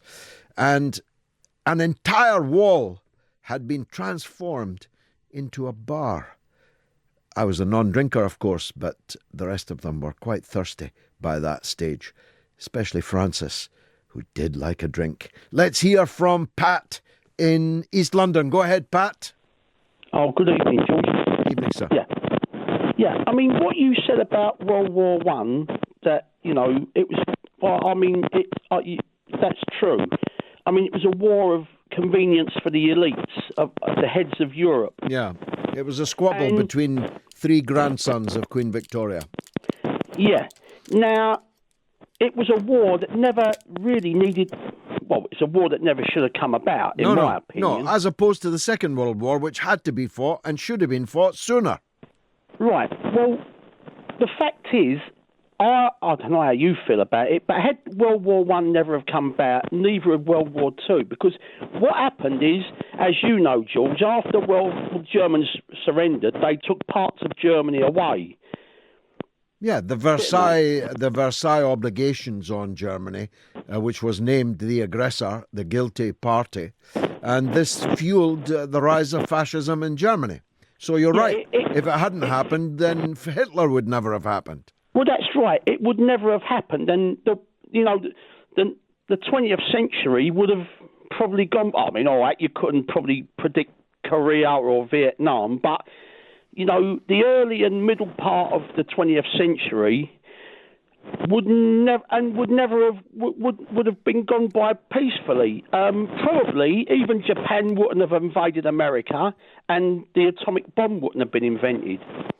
Exactly. You see, if you drop a stone in a pond somewhere, it causes a tidal wave a long way away. This was more than a stone. This was a gigantic projectile which landed in the water, and we are still suffering the tsunami as a result. I firmly believe that, Pat. That's why I say the First World War was the greatest crime ever committed against the British people, and it was committed by its own rulers. I mean, to me, I know it's going to sound a bit, but it could never have happened because the people were, how can I say, they weren't as, I mean, if there was another major international war now and conscription came about in Britain, they'd have trouble with getting people to go. I don't know. Once the drums of war start beating, it's amazing how many people fall in. Pat, thanks. Great call. John's in Thirsk. Let's hear from him. Hi, George. Hi, sir. I was really, really pleased that you had Michael Mann on this evening. Okay. He's something of a hero of mine. He's a good talker. I hope he's a good writer. I've just ordered his book. It is a good book. I mean, he's written a number, actually, but the big question is how much time have we got left to kind of do anything about this? Yeah. I think this is the biggest existential question that we face. Yeah, definitely. It kind of knocks Boris Johnson and pillar boxes into a cocked hat, doesn't it? But it also means that we have to kind of reorganise society on an absolutely fundamental basis. Mm-hmm. You know, in terms of consumption, how much we consume, the kind of lives that we lead. It's a very tough gig to sell this, you know, in terms of relocalising and telling people that they can't have as much material goods as we've had. And up to a degree, it's also about population, because the two drivers for climate change are population numbers globally and the growth economy of capitalism. They're the two primary drivers. Yes, but of course, in poor countries, large populations occur because of the fact that they're poor countries. When Britain was a poor country, families had far more children because they needed to. They needed the support of their children when they grew old at 45. I understand that bit, but it could have only got the population size of I'm not just talking about third world countries, I'm talking about the population overall. But it have only got to where we are because we've had the kind of petrochemical fertilisers, etc., that has allowed us to grow far more food than otherwise we would have been able to do. Yeah. You know, so it's a very difficult thing to sell this. I mean, It is, but we've got to start doing so. And I agree with you entirely, John. I do think that the existential threat to the planet is such that a profound rethinking of what is left politics and what is right politics has to take place. Indeed, maybe in an inchoate way, be beginning to take place. And I don't think there's a lot of time left. I kind of get that impression. I mean, I'm not a scientist at all, and I'm kind of late to the party. But it does all feel like a bit of a tipping point to me. Yeah, I think we've crossed a number of them, actually, because there's not just one tipping point, there's a whole gaggle of them. But I think there's still time. I would like to think there's still time. And human beings should act morally and honourably in the best way we can anywhere. You know? Of course, I think we'll be better off for it anyway. Yeah, absolutely. Because we're not better off by simply filling our houses with more and more and more and more things we don't need. Absolutely. Can I just move off this a second? Briefly, yeah. In relation to the anti-Semitism stuff, I mean, I was a member of a Labour Party for 20-odd years. I mean, I left in relation to the Gulf War. But all the time I was a member of a Labour Party. And I knew loads of Jewish members as well. And I never met anybody who actually articulated anti-Semitism in all the time I was in the Labour. Well, neither did I in 36 years. But that doesn't mean in recent times with social media and so on that they don't exist. I'm here to tell you that there's 70 outstanding cases of alleged anti-Semitism. That's 70 out of almost 600,000. So that's 0.001%. But they are, a lot of them, in fact most of them, genuinely anti-Semitic. And it exists as a phenomenon, this morphing of hatred of bankers, the finance system, hatred of Israel, and so on. There is a tiny group of people who call themselves left, but who are suckers for a Rothschild story, if you get my grip on that, John in Thirsk. Thanks for your call. Right after the news, we'll have Alexander Nekrasov, because this is a big breaking Russia story. So we'll deal with the Rochdale story tomorrow if we can. It's the mother of all talk shows on Talk Radio. Now, Jono says on the Twitter, "Hi George, it's just been announced the US is to impose sanctions on Russia after determining that it used a nerve agent against former Russian double agent Sergei Skripal and his daughter Yulia. What's your thoughts on this? Great show as always." Well, that's a good cue, I think, to turn to our hastily arranged guest, and I'm very grateful to him at such short notice, Alexander Nekrasov, a former Kremlin advisor, now all-round commentator, radio, television and in print, and a best-selling novelist too. Welcome back, Alexander. Hi, George. How are you? Good, thank you. This Skripal story, just when you think it's safe to get back in the water or at least take a walk in a park in Salisbury, it takes a new twist and gets deeper. We heard earlier this week, though not from the state, they've refused to comment, but from newspapers that know the state's mind, that Britain had given the names of suspects it wanted extradited from Russia, which is of course impossible because the Russian constitution forbids the extradition of any Russian citizen for anything to anyone, as the people asking for the extradition well know. And now we've got Trump jerking back into life, whether to keep Mueller off his tail or because he genuinely now believes, as he apparently didn't believe before, that the Russian state was responsible for a Novichok attack in Salisbury. Your thoughts, please.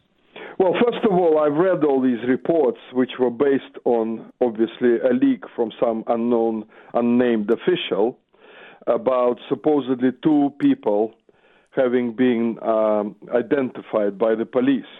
Now, with these same reports, it was said that they don't really know who these people are because they were supposedly operating under false names. So the first part of each article contradicted itself in the end by saying that they don't know who these people are, because if they came in on false documents, and basically it made absolutely no sense at all. And it's very, very difficult to understand why the Trump administration suddenly decided that there is some proof, some connection between Russia and this poisoning that took place. And it's actually a surprise in a sense, because there is no proof. There are no names. Well, there's certainly no proof being presented to us, the public. Oh, exactly. But you see, or the Parliament, for that matter. You mentioned these reports, right? They were based, obviously, I could see, on some source, unnamed source, I don't know which source it was, who gave that information to the reporters, right? But the content of these articles, and you could see that each article was the same in different papers. Yes. It didn't provide any proof of anything. And after these... I mean, why not a picture, for example, Alexander? If they have identified two people, and if they're in Russia, as the sources obviously claiming they are, what's wrong with showing us their picture? Well, exactly. And, with all these CCTV cameras, that yes. I was told that in Salisbury they're everywhere. There's nothing. There's not a single proof of it. And we also hear always these conflicting stories. Now, we had a gang of 6 coming in. Then the gang of 6 simply disappeared. In a Bulgarian car. Yeah, well, that buying petrol paid for on a credit card. The very latest one, which I think was very exciting, is that they actually brought components of this Novichok. No, sorry, I beg your pardon, can I interrupt you? A Romanian car. Romania wasn't even a Russian fiefdom. at the time of the Soviet Union? So why were they in a Romanian car? Well, I mean, it's very difficult to follow their logic, but the latest version is that they actually mixed together the components in some public toilet in Salisbury before they used it. So it gets more and more absurd. Now, I think you mentioned this in passing in your comment, that maybe Trump is doing something to protect himself from Mueller and his investigation team, so he needs to prove to the Democrats, the public, and the world that he doesn't like the Russians. He's not a friend of President Putin. So maybe he's doing that on purpose. Now, the sanctions themselves, as I understand, the first batch is banning any double-use technology to Russia, sale of technology. Now, they're already not doing it. I mean, they're already not selling anything. So that's strange. Second one is Russia has to publicly apologize for using nerve agents and promise not to use chemical nerve agents in the future. Now, this one is really, really stupid. I mean, how can you expect Russia to come out with a statement like that? We apologize and we're not going to use chemical weapons in the future. So, in a sense, this is a charade, like Trump likes to play. Sort of sanctions are announced, but not really sanctions, and so on. I think we need to understand something, George. There is a power struggle going on in Washington, and it's a ruthless power struggle, and it's going on in the biggest nuclear, on top of the biggest nuclear pile in the world. And this is very dangerous because we've got desperate people on both sides of this battlefield who are getting up to tricks that, to be honest with you, for a nuclear superpower, this is very, very dangerous.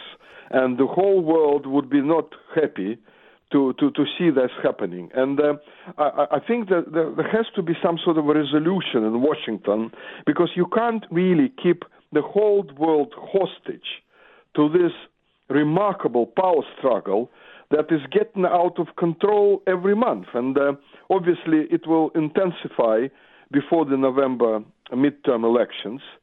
The accusations of each other will fly in, and we would probably see something very absurd coming up with both, Democrats and Republicans accusing each other of treason, treachery, and so on and so on.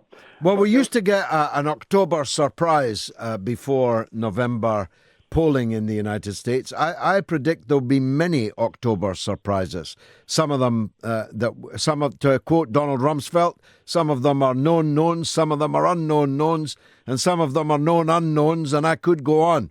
The United States government has become a rabble. It's become a rabble like ferrets fighting in a sack, hasn't it?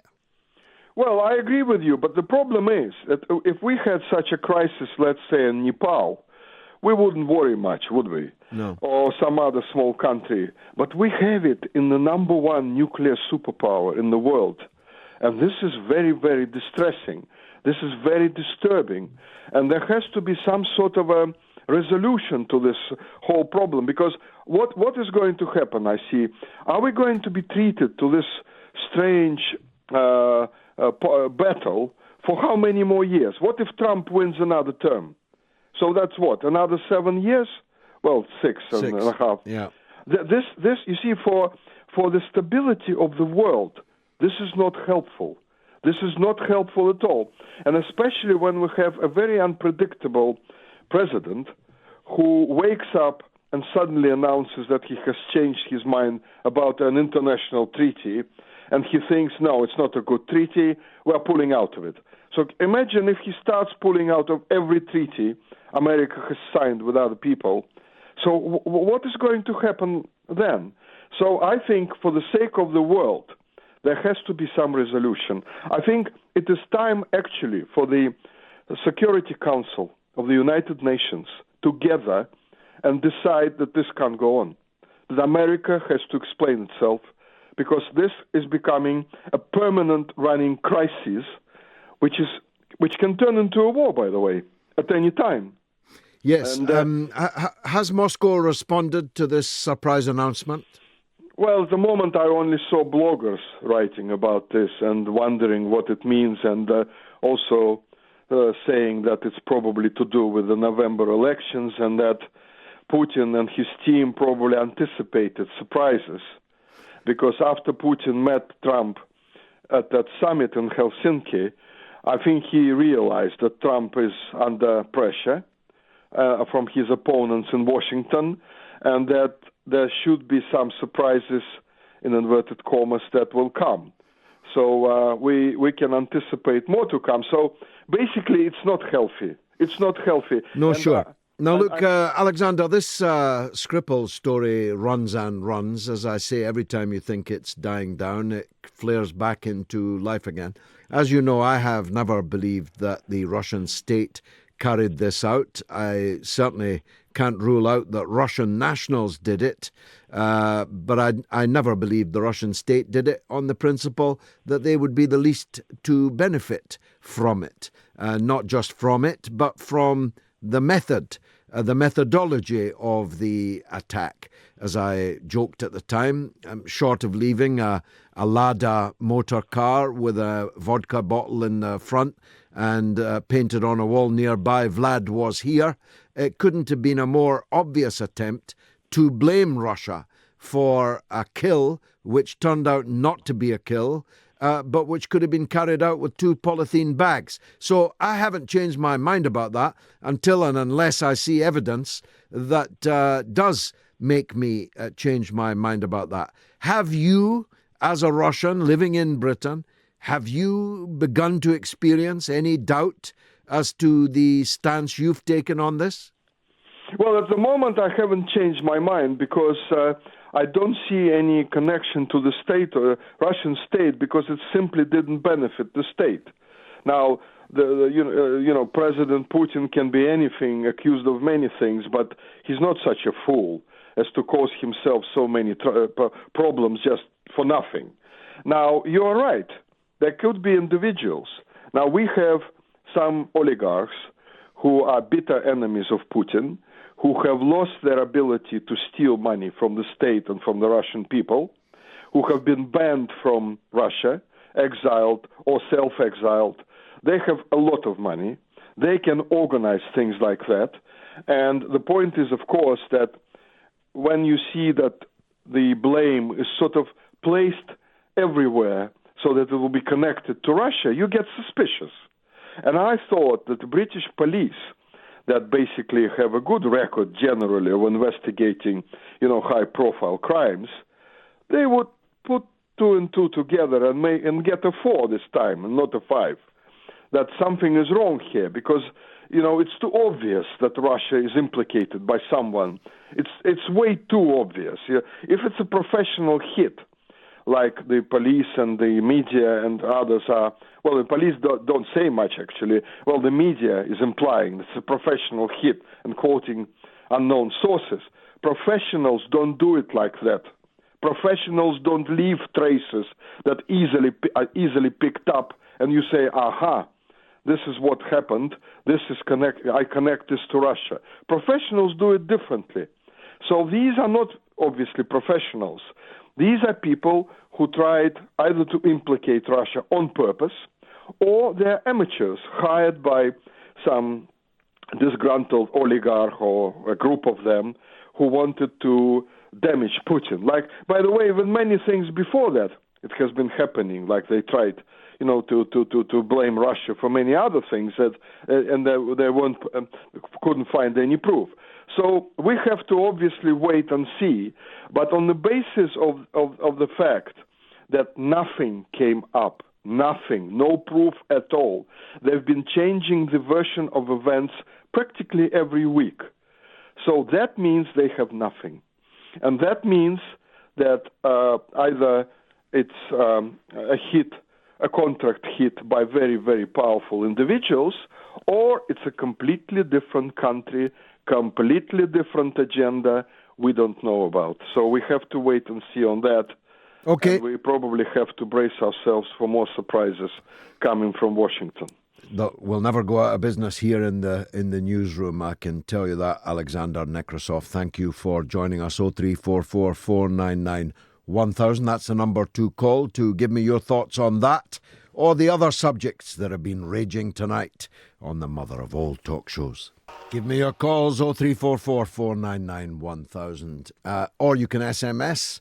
If you're a madman, you can send hundreds of SMSs at 25 pence a time, telling me how much you hate me. Maybe he's in Ward 5. He never does say where he is.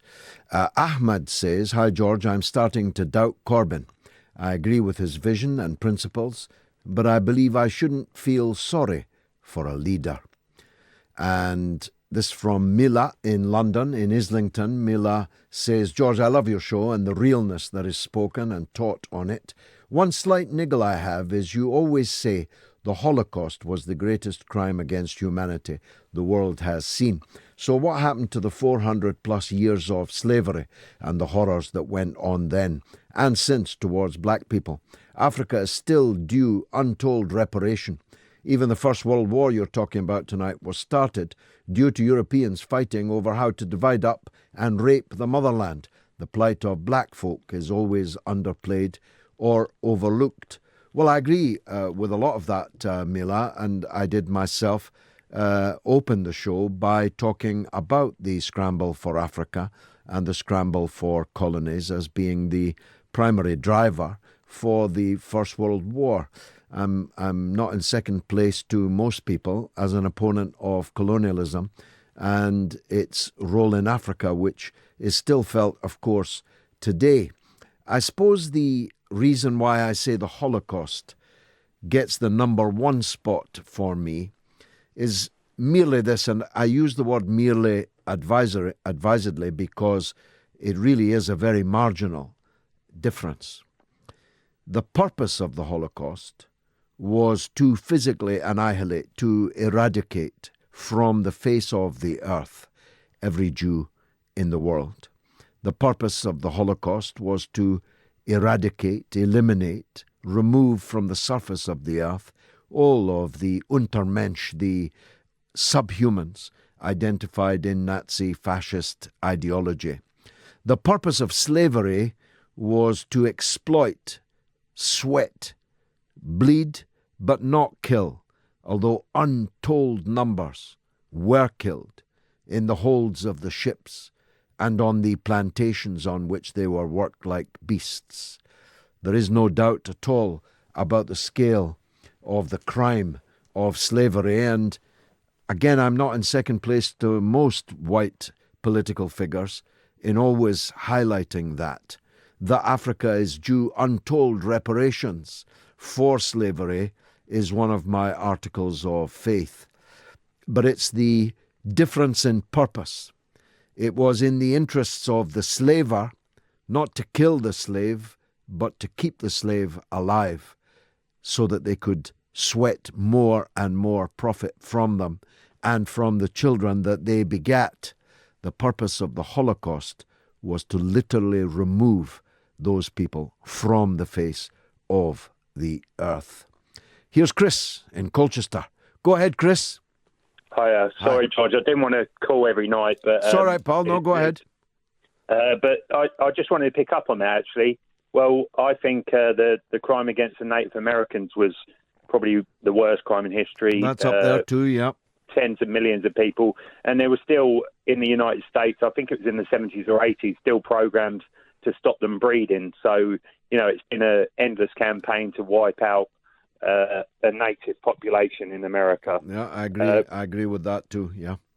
But I just wanted to make a quick couple of points. Emily Thornberry, someone spoke about earlier, apparently, according to numerous sources, she said she wouldn't want her family looked after by someone in a burqa. And then with climate change, the thing is, I'm a big proponent of. I love the world and everything. I'm a big animal lover and all of that. But when you get the Green Party in the UK with one of their main policies saying they want to build more houses, or you do tests for climate for carbon emissions in Hawaii, where there's a lot of carbon because of the volcano, volcanoes there, and you get people on ITV. I can't remember what the guy's name, but he had shares in one of the companies for a green energy company, saying that we need to put more onshore wind farms. It's just political, and the trouble is, no one cares unless there's some in that position, unless there's money to be made.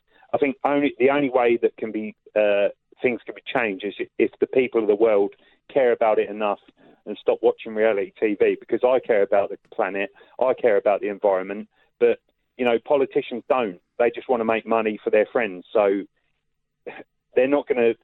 The Paris Accords are just a joke. Donald Trump, whatever. It's like... I'm sick of it. We've got to do something, and it does worry me. We're killing hedgehogs off that have been around this country, in the world for millions of years. Their ancestors trace back, because the rate we're building, they're dying off.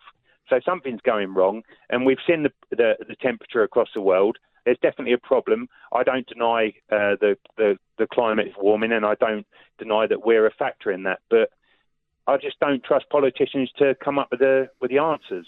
Well, I hear you, and I think that what you're reflecting is the damning indictment. In fact, it's more than an indictment, it's a verdict on the political class in many, many countries, and certainly including our own, that the element of trust from the electorate in its leaders is now virtually non-existent. I mean, politicians, journalists, media figures, estate agents, drug runners, they're all at the bottom of the heap in public esteem, and they've only got themselves to blame for it. I'm not an expert in this, Chris, and as I acknowledged earlier, I'm quite late to the party. But like you, I can feel that that something's going on, that the earth is warming, that if it continues to warm at the rate it appears to be warming, then the permafrost will melt, the carbon thus released will increase temperatures, which will make the permafrost melt even quicker. Carbon will be released into the atmosphere in unprecedented volumes, and you then get this tipping point that I'm talking about, accelerating danger that becomes unstoppable. That's how it looks to me, feels to me, and I'm going to keep studying it now more than I did before. Chris, I'm grateful for your call. Let me go George? to... Yes. George, sorry. The main point I wanted to come on is because I've got something to say about the Trump thing. In typical fashion of Trump, apparently, and it's weird that last night he spoke to Ron Paul, his son, Rand Paul, posted on Twitter, and it's in the USA Today a couple of hours ago, has said that he got a letter directly from Trump to give to Vladimir Putin to talk about better relations with Russia, just as these sanctions are coming in. And then the White House is refuting him saying that he sent this letter. So it's a shambles, isn't it, Chris? It's a shambles, but in typical Trump fashion, I think Trump is being he was elected on better relations with Russia, but I don't think he's allowed to have better relations with Russia, because there's people in the administration, in the intelligence agencies, in the media that just won't let it happen. Do we live in a real democracy? Whoever gets elected doesn't seem to be able to enforce their policies. And this will happen with Corbyn as well, and across the world. What is going on? Surely if someone gets elected on those policies, they should be able to enforce them. Good call, Chris. Good call, Chris. Very, very good call. John is in Camden in London. I always enjoy his contribution too. John, go ahead, sir. Good evening, George. Evening. About the future of Boris Johnson, I had to think about the points that I made the other night, and then I've kind of read a few pieces and what you said tonight. And in the words of John Maynard Keynes, when the facts change, sir, I change my mind. Yep. Now, did you read what young Master Hodges, Dan the Corbyn man, wrote tonight about... I haven't been able to bear it yet. Well, yeah, I'll paraphrase it. The next leader of the Conservative Party will be chosen by Nigel Farage and Steve Bannon. Well, hang on a minute, Dan. Both of them aren't members of the Conservative Party, and one of them isn't even English. The next leader of the Conservative Party will be chosen by the dwindling membership of the Conservative Party. From two candidates chosen by Conservative MPs. Right. Now, how many MPs do you have to back you to have a leadership challenge? Is it 25? No, it's bigger than that. I forget the number momentarily, but it's something like 49. 49, right. Yeah. So anyway, I think that Boris Johnson thinks that he is a little bit more popular than he actually is, because the wave of people coming out to condemn him, and for me, the straw that broke the camel's back was when Eric Pickles came out and tore him off a strip. Mm-hmm. And I was like, wow, okay. Yeah. So all he's got at the moment is Jacob Rees-Mogg, Nadine Dorris, and a couple of backbenchers that are immaterial. Yeah, I don't think he gets into the final ballot, John. I really don't. Right. So you remember back when Heseltine launched his campaign against Margaret Thatcher and Douglas Hurd and John Major threw their hats in the ring in the Stop Heseltine campaign? Well, who's to say that if Boris Johnson gets enough people to back him, some people like, I don't know, Michael Gove might do it again, Dave Davis, whoever it is, just to stop Boris Johnson. No, I think what Boris Johnson has done has made a rod for his own back, and this is the end of Boris Johnson. It's That's my view. Boris. That's my view, John. We'll see. Thanks, as always. Words of wisdom from Camden Town, John. A welcome and regular caller. After this break, I'm going to talk to the doyenne of entertainment journalism. Not just that I always think undersells her. She is the master, the female master of our cultural scene. Caroline Frost coming up. Now, Ditto, one of my favourite Twitter personalities, though I think it's a group or at least a couple of people, tweets this. Speaking of Native American and Canadian First Nation rights, remember that Aboriginals in Australia were still classed as flora and fauna, i.e. not human beings, until the year 1967. That's 1967. What a powerful point. That very year, Ditto, the headmaster of St. Pat's in Coatbridge gave everyone a half-day's holiday to celebrate the first Roman Catholic in the town getting a job in a bank. Caroline Frost, very welcome indeed. Thank you, George. I have no idea how to follow that, though. What a factoid. Yeah, not a bad factoid, I must say. Caroline, as you know, me and my good wife, we spend a lot of time in the early hours of the morning binge watching what's on the television. Now, Sky Atlantic have got the most, I think they're a brilliant station, I must say, and they've got the most incredible drama now called Succession, which I'm first of all amazed is on Sky, and full credit to them that they are showing it. I'm biased because the hero of this story was born in Dundee, Scotland, as indeed was I. And he's a newspaper, television, radio, and all kinds of other associated business. He's a mogul. He's a media mogul. He's old and a little old-fashioned. He's very, very rough around the edges, and you can't help liking him. But he has you feel intimately acquainted, do you, George? Brian Cox plays him, and he's the world's most famous Dundonian. I'm only in second place. Brian Cox plays him absolutely brilliantly, I must say. But he's got a very dysfunctional family. I've no idea what it's based on, but you must be across it. Is it doing well? It is doing extremely well. I can report that this week they've commissioned a second season, so there's more where it came from. That is fantastic news.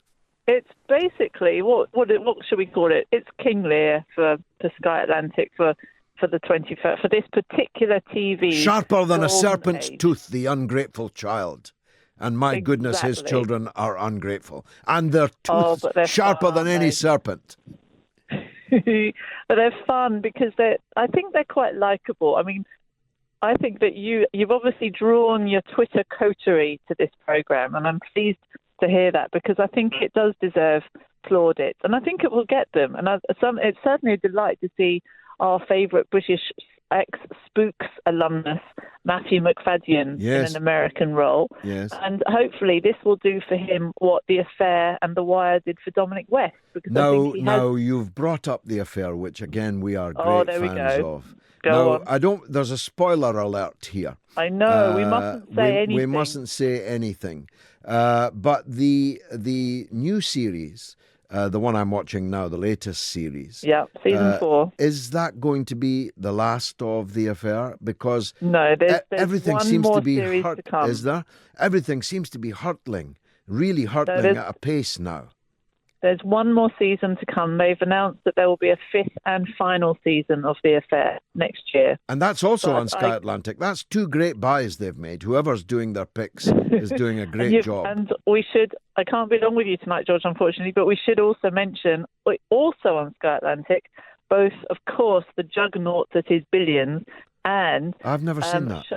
Oh, it's very good. I mean, if you like Succession and you run out of episodes, then you can switch over to Well, at the Billions. rate we're watching them, we're going to run out of episodes it'll be pretty 4 o'clock this morning, quick. won't it? Yes, absolutely. And You're the not other exaggerating. one to recommend to you is Sharp Objects, Oh, yeah? which is a spooky drama from the pen of, I want to say, Gillian Flynn, the lady who wrote Gone Girl. Okay. And we equally have an unreliable female narrator, a spooky sort of semi-alcoholic journalist going back to her childhood town to investigate a crime. But it's good.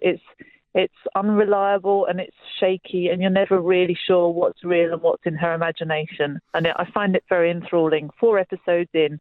This about is the 4 to go, I future think. we're discussing, isn't it? These are top actors, top writers, top directors of photography, working in television rather than in Hollywood. This is the future, isn't it? Well, funnily enough, just today, the Academy, which we never mention until we get to award season, have announced that they are going to be making some changes to Oscars this year. They're going to be introducing something called an Outstanding Achievement for Popular Film because they're so desperate to get eyeballs on that ceremony because the audiences have been falling every single year for the last 5 years. I think they've managed to hemorrhage something like 20 million viewers in 5 years. And so by introducing this new category, they're hoping to get the likes of Black Panther, Deadpool, all of these kind of big juggernauts of films, and hopefully their fans along with it. But I think what we're seeing here is a white flag of surrender to the fact that, as you say, there's been this exodus of talent, both in front and behind the camera, to the small screen. It's where the quality is happening, the ambition, the originality, the creativity. It's all thriving, and we get to see it in our living room.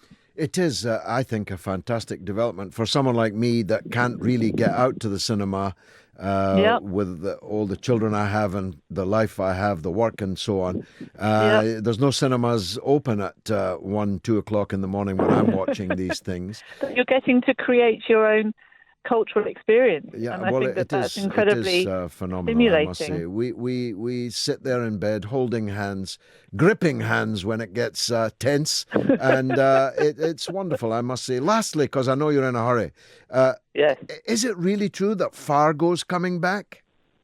Oh, for goodness sake. I mean, how many Fargos can you have? What's a collection of Fargos? Yeah. A murder of Fargos. No, I did hear there was a new series. Have you heard that?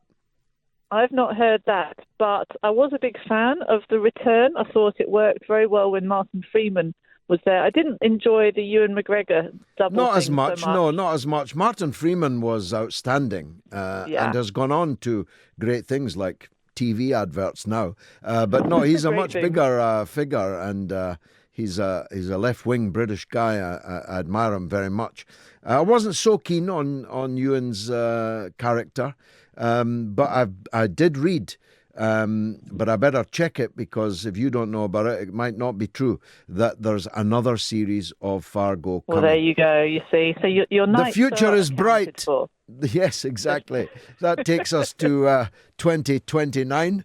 Caroline Frost, as always, a real pleasure to have you on the mother of all talk shows. 0344 499 1000. I think it's been a terrific show tonight, and if you do, you can join me again tomorrow night at the same time, 7 p.m.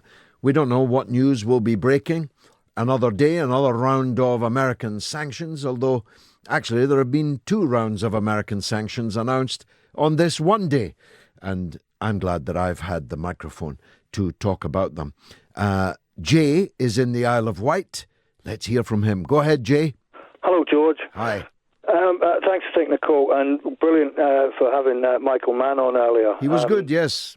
Yeah. He obviously seems to be doing the rounds on the media as well lately, which is healthy. There is no more important issue than climate change at the minute. It's going to affect every aspect of our lives, and already is. But what Michael mentioned was about the devastating drought in Australia at the minute, and the cattle. The entirety, Jay, of New South Wales, 100% of New South Wales is in the grip of absolute drought. Yeah, and so I think it's about 30% of it is extreme drought. I watched a cattle rancher earlier having to have a water tanker taken onto our property, and the cattle just flooding it, to try and get a drink. And he's quite right that the excess heat heating up the land and evaporating the water ever quicker, and that's because there's no vegetation on it. And this is the key thing to climate change. If I can just mention something to yourself and your listeners that is quite educational on this topic at the macro level, there's a chap called Alan Savory, ALAN SAVORY. And he discusses regreening the deserts and reversing climate change. And it's all about soil carbon. There's no soil carbon in our lands anymore. And even the UK government in this country admits that our soils are in crisis. That's not conspiratorial. It's sort of headline news you can find any day of the week now. What we've got to do is completely change our agricultural practices, because there's no water holding capacity. So even when the rains do come, we end up with flash floods, and that's because there's no organic soil carbon in the soil. And it's a huge factor that we're not missing. Granted, it's relatively new science, but, it's there. And in some places in California, because they're obviously the terrible fires over there, but they're having mega problems with their droughts as well, and they're implementing intelligent soil initiatives now. Well, they don't have water in California, but in Flint, Michigan, it's lead that comes out of the tap when you turn it on. True, but that's for entirely idiotic, different reasons. Exactly, but you see my point. I mean, I do see. It might be an idea for Trump to pay attention to his own country and sorting out its problems. Well, exactly, yeah. But on the climate issue in specific, we've got to get that soil carbon back into the land, and that means keeping vegetation on it. And it's not just in Australia. I mean, there's headlines just the other day that the UK farming situation is in crisis, as is the rest of Europe.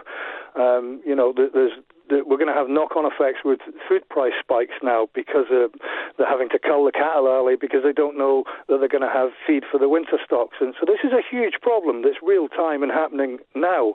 It's not that we're reaching a tipping point. We've reached it. However, there is really intelligent and tangible things we can do to implement it. And America, funnily enough, independent of government, are some of the most foremost leaders on this as well. So, all hope is not lost, is what you're saying.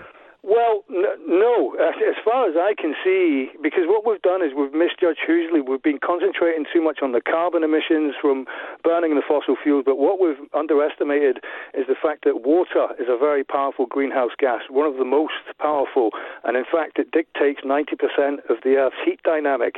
And when we've displaced the carbon from the soils, we've also wrecked the water holding capacity, so we've got more evaporation, more water in the system, and therefore more storms and more everything else that goes with it, more heat encapsulated into the planet. So we need to address and focus on this. Well, look, just to cap it all, you're talking bad news. Celtic have been held to a 1-1 draw at home by AEK Athens. That's made my night not.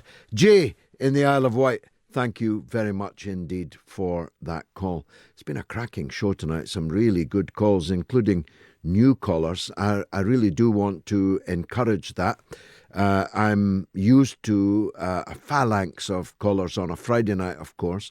But during the week, it's often more difficult to get callers, I understand.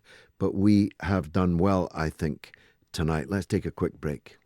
Now, I went for a break there because there were no more messages on my screen, though there are in fact hundreds out there in the ether. So just while they're coming up, let me recap on what we've been talking about this evening. Boris Johnson, I believe, has made a gargantuan error. As a Pound Shop Churchill tribute act, it might be described as a Dardanelles of an error in his very, very dangerous attack on Muslim women's dress in the Daily Telegraph. He was paid a large sum of money for the column, but it will not, I think, compensate him for the damage done to his political future.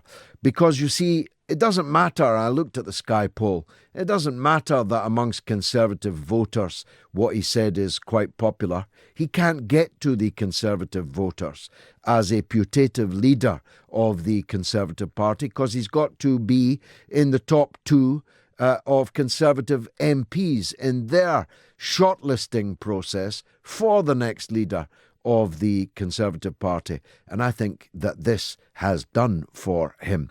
I can't think that any Conservative MP will be queuing up that wasn't yesterday or the day before to be a Boris Johnsonite now that this has happened. Joe Vass from Canada says, another great broadcast, George. Climate change has two very big problems. One is food production creates more carbon than automobiles. Second is that the military is exempt from any accords by law. As a sidebar, the aviation industry uses 5 million barrels of oil a day. That's from Joe Vass. Joe, that's powerful, powerful data. Thank you very much indeed for that. Lizzie says, Boris may be amusing, charming, expensively educated and likeable, but he has a butterfly mind and a short attention span and never masters his briefs. Hence his straying into other areas and dishevelled appearance. He's fit only to run a swingers party. That's very good. Maybe that's why he's always dishevelled. Maybe that's why he's failing to master his briefs. I certainly wouldn't trust him in a room with women, as many a woman has found out. And if I were a Muslim woman, I'd be afraid tomorrow. Just ponder that. Let that sink in. I'd be afraid tomorrow that all this is going to lead to someone on a bus or on a train or on a street or in a supermarket spitting in my face, screaming racist abuse in my face, or maybe something even worse.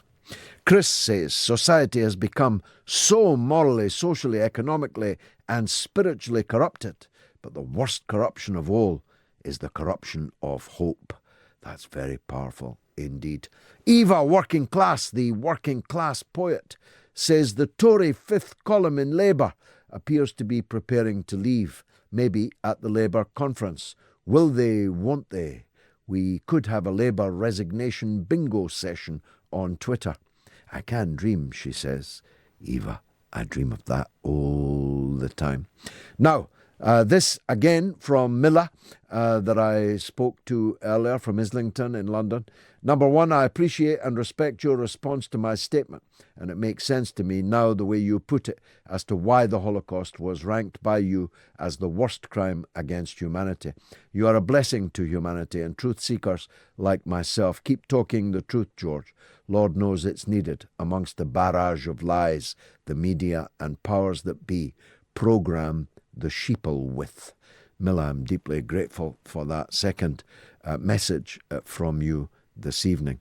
It is a privilege to be the teacher at this Open University of the Airwaves.